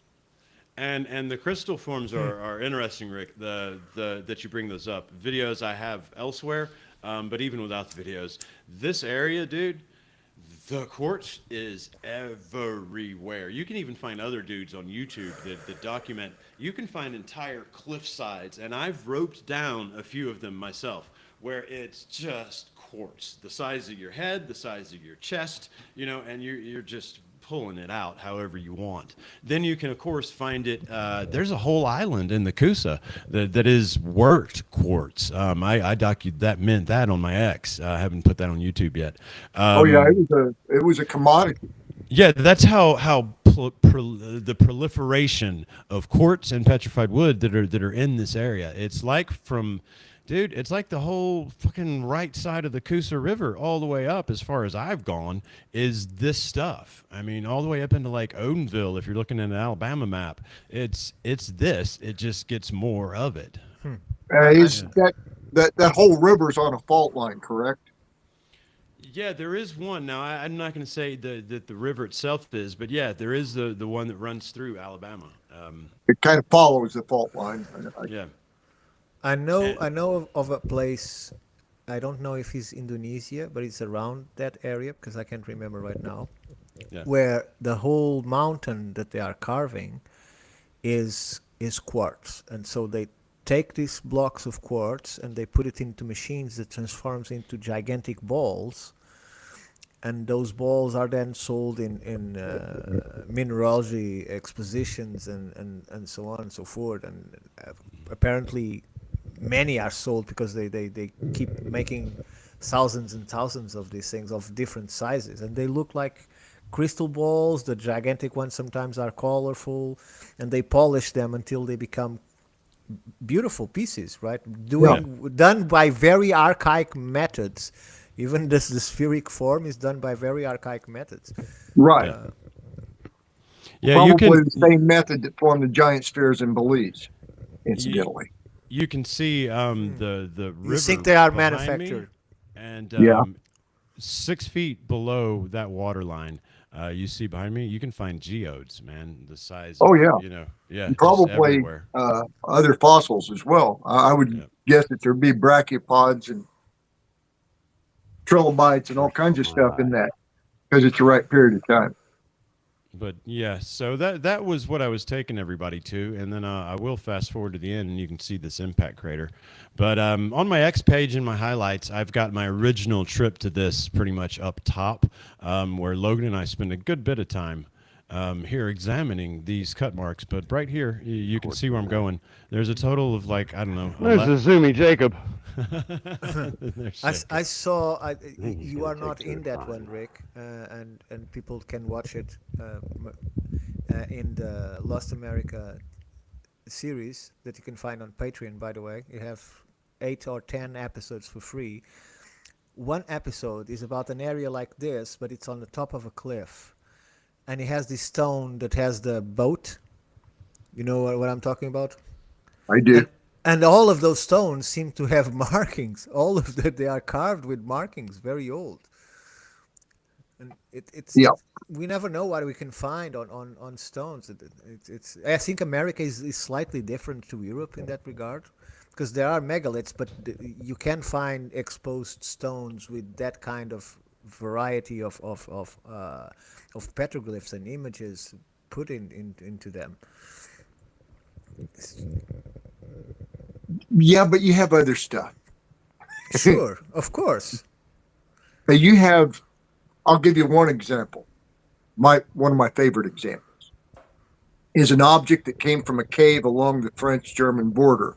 And it is, in essence, an anthropomorphic figure with a cat's head or a lion's head, more likely, maned lion.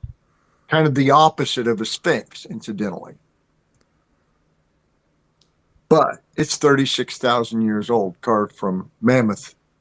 Oh, tusk. I know exactly what you're talking about, yes. Yeah. 36,000 years ago, there was a sphinx cult of a different kind. And that's why I think the sphinx in Egypt is a whole lot older than the archaeologists claim. And you now are having some geologists chime in that the Great Pyramid is at least 20,000 years old based on environmental wear and tear. Yeah, I think that's found. Those are found artifacts. I mean, that's just my Closer to the intuition. mic, Jason. My intuition is they're found artifacts. Again, my intuition. Yeah, that the pyramids were roughly found artifacts. Far older than what they're claimed. Yeah. Yeah. Just think about the recent ruins found in South America, that only about a palm is seen above the ground on top of a hill.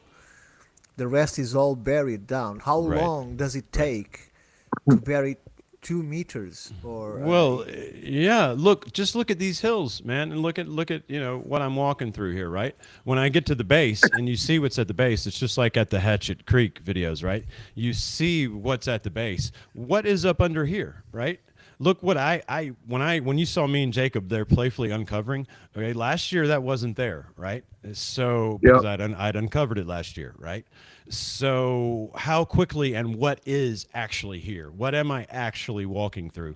And Ricardo, I'll finish it. It's 1 minute, just so everybody can see this crater rim that Go we ahead. mentioned. Then we'll come back to another place that got buried. Yeah, there we go. I want to go this way. There he comes. oh, look, there's a Jacob. And around the corner comes the Jacob for the win. Now He we're was going the right so way. good today, y'all.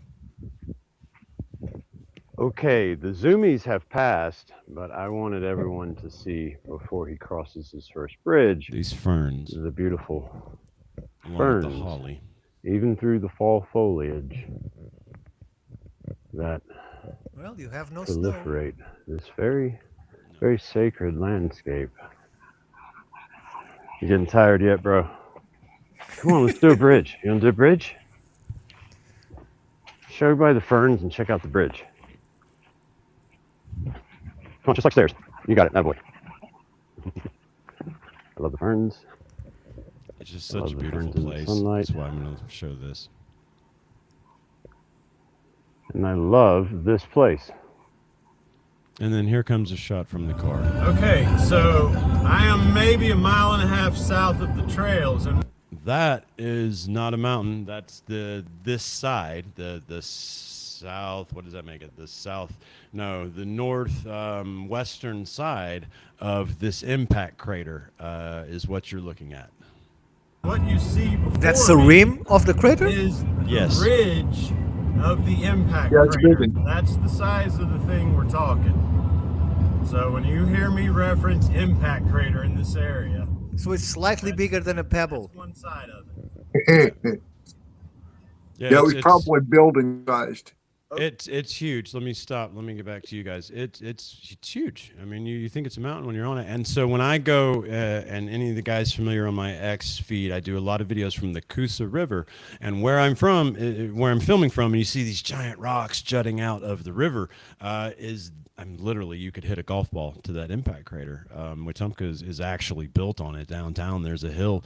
If you've seen the movie Big Fish, the Tim Burton movie, Big Fish. All right, well, Albert Finney, the old house he lived in, that's downtown Wetumpka. And that hill that house is built on is the crater rim. It's So huge. that's much bigger than the crater in Texas. I'm losing scale here because I only seen it in footage, but that's much bigger because that looks like a mountain. It doesn't look like a ridge. Well, the crater itself is about 2.5 miles across, correct, Jason? Yeah.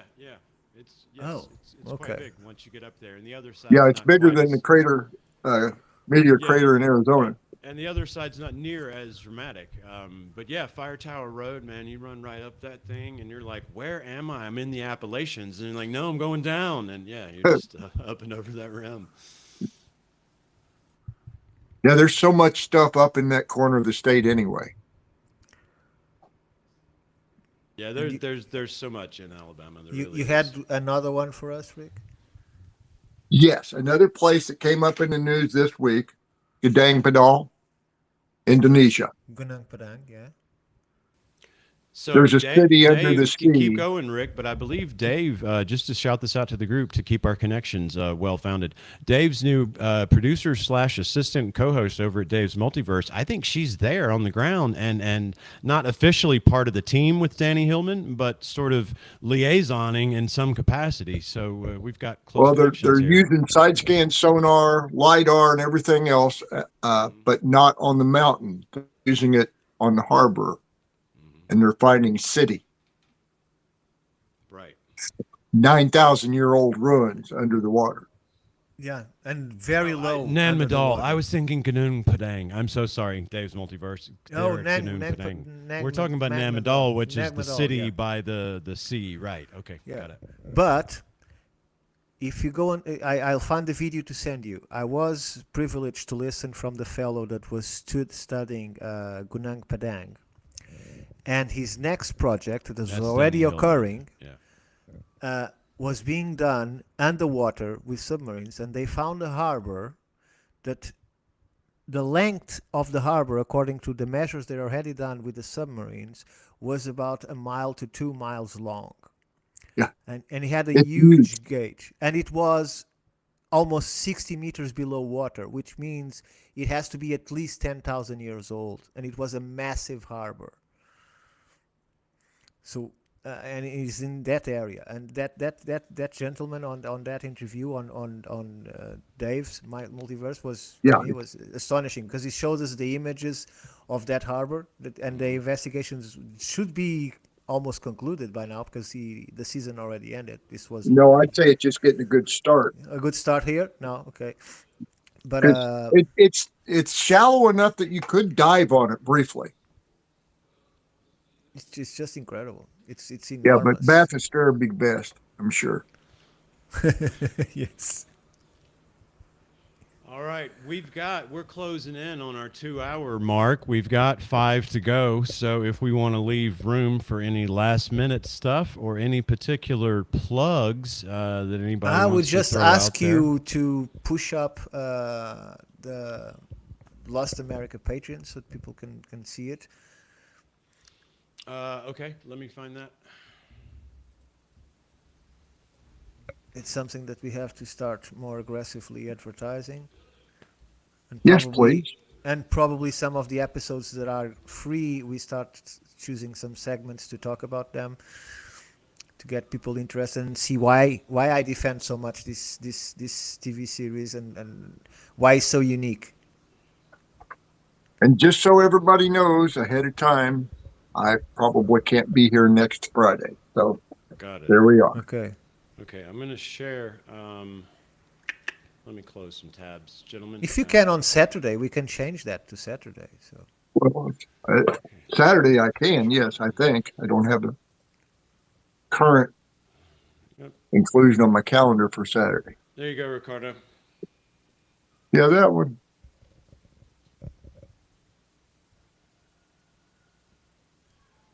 So these are the episodes that are already available, but are there more? There should be 8 at least. How many do you have there? I see 7. Yeah, I can't tell what's at the bottom. I'm all the way at the bottom for now. I received emails for 8, I think, from the Patreon site directly. That sounds right. So can you zoom in a little bit longer? So Yeah, there's Oh, more. oh, There's a few more. Okay. Yeah, that's all I think there might be 10 altogether. 10 altogether. Yes, 10. So what's the name of the first one? The first one is Southern Illinois. Oh, that's episode 8. Okay. What can people see in this episode, more or less, just quickly? Say that one more time. What can people see on this episode? I think the entire episode is free on that. No. Yeah, but what can they see? What will they learn on that? Oh, that episode? is stone fortresses that are in Southern Illinois, as well as a place called the Old Slave House. And then in number 2, we're still in Southern Illinois, but we've moved to a place called Cave and Rock, and a couple of different forts. Nice. In number 3, we're in Vincennes, Indiana, investigating a line of mounds in a straight line across the city, as well as some of the early U.S. history that is prevalent, very important U.S. history in Vincennes, Indiana. And we go on from there.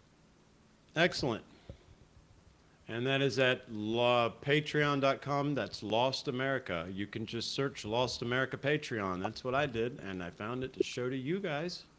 Go check them out. I have seen, I don't know what number episode it is, but I did see one of the episodes that Ricardo had posted, and I loved every minute of it, and we're thinking about doing some watch-alongs at some point. You watch number 10, that is with Lee Pennington and another gentleman that I can't remember the name. He's in a pink shirt, but I can't remember his name right now. He speaks before and after Lee Pennington, I think. And it's a awesome episode about the story of Maddock and Alan Wilson, I believe, is who you're talking about. Yeah, exactly. I think excellent. So. Yeah, that was an excellent episode. All right, everybody go there. I think the only thing new I have is if you go to my YouTube and are interested in looking at some De Soto artifacts for the first time, I put up some footage here that, hang on, let me pause it. I'm not trying to show everybody. But go find this video. This is a solid look with Nick from the Occult Rejects at the artifact table, the amount of artifacts, and I tell some stories. It's about a half-hour watch, and I put that up today. So go check that out. What else? I think that's it. Ricardo, our usual shows. You've got us back tomorrow again live, tomorrow night, talking to somebody about Mars. We've got our monthly Mars Disclosure podcast, which you were unfortunately unable to join because of sound issues last night. But we will have you up next month for what was a really, really great show.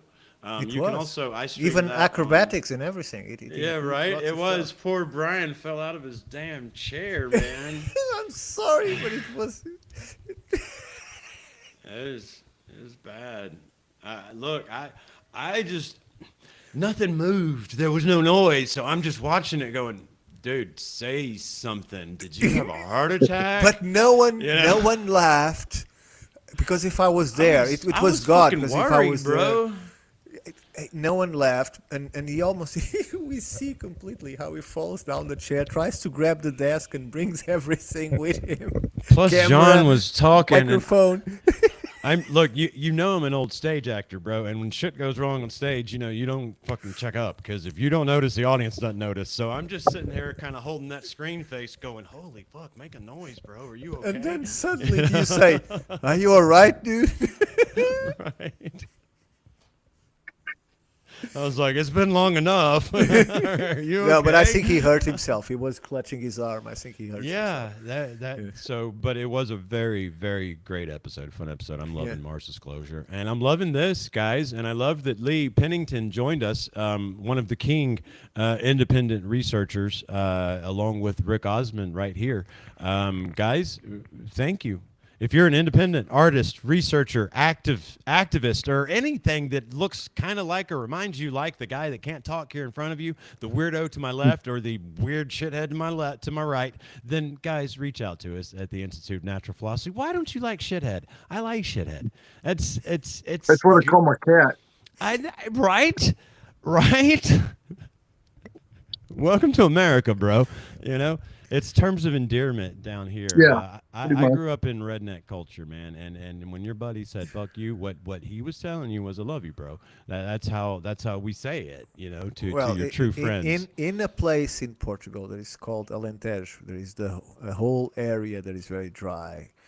There is a small village that I will not try to translate to English, but I will try to translate the wording. For instance, if you appear in the gathering community bar where everybody's seated, the elders and so on and so forth, you appear all well dressed. They will say, "Why are you filled with fly shit?" That's the term for well dressed. Is filled with fly shit. So You're getting it. I relate to that. Not every. A different population just says fly. Yeah. And not everybody can do it too. You know, it's so funny. I used to work with this one dude that he couldn't understand. I guess because of maybe how he grew up and not saying it. But every time he came up to you, you know, I'd see my friends. It's man, fuck you, you know. And you could do it. But this poor fella, man, he just comes up to you and it's fuck you. Let me you know, give you you an want example, an example of the same community. They all went into what we call a bull. Well, they free a bull within wooden palisades around the streets. Not a bull fight, a bull run. A bull run, right? And so they are all in drinking and putting themselves in front of the bull where he's far away and joking and so on and so often, right? It's not as bad as in Spain, because in Spain they actually allow themselves to be killed. In here, only people go to the hospital, no more than that. So what they did is the four friends, three, distract one of them to make his back to the bull. And they say nothing until he actually takes the full charge of the bull. So he broke an arm, a leg, and he went to the hospital. You know how you repay that? One of the friends that did that was marrying his daughter on their mound. The Alentejo is full of mounds, but are not mounds as they are in the. It's a hill, right? It's small hills. Alentejo is all small hills. Hillock. And they have a vast. It's where the largest pieces of land owned by individuals is, because it's worth less, because it's very arid. So everyone is in the reception inside the house. This old mansion. What he did was he took a wild bull with a leash that is his own, so it wouldn't hurt him, and he threw it inside the house and closed the goddamn door. So the bull, once inside, starts to get nervous with all the people. So you can see people coming out of the windows, screams. All the furniture was destroyed, and he didn't even get back to get the bull back. Just, I'm done, I'm paid. He got all the friends inside with the bull and destroyed the house of one of them, and they are still friends. So that village is felt like he deserved it, huh? No doubt. All right, you shitheads. I am exhausted, and I'm ready to go walk this dog. Oh, labs are energetic, and get some rest, and meet you, Ricardo, tomorrow to look at Mars. See you, Rick, next week. Thank you, sir, very much. No, you won't see me next week. I won't see you. That's right. You announced you won't be here. You can make it on Saturday. We can do it Saturday, but I can't do it Friday. And we, okay, next great. week, the So we do it Roundtable Saturday. Chronicles, it's Saturday. And then coming up March, Friday the 13th, we're going to have our first female come sit around the table with us. Heather Arnold is going to come talk giants. So get ready on Friday the 13th, Rick, with everything you know about North American giant we lore. have two Fridays the 13th, 2 months in a row, dude.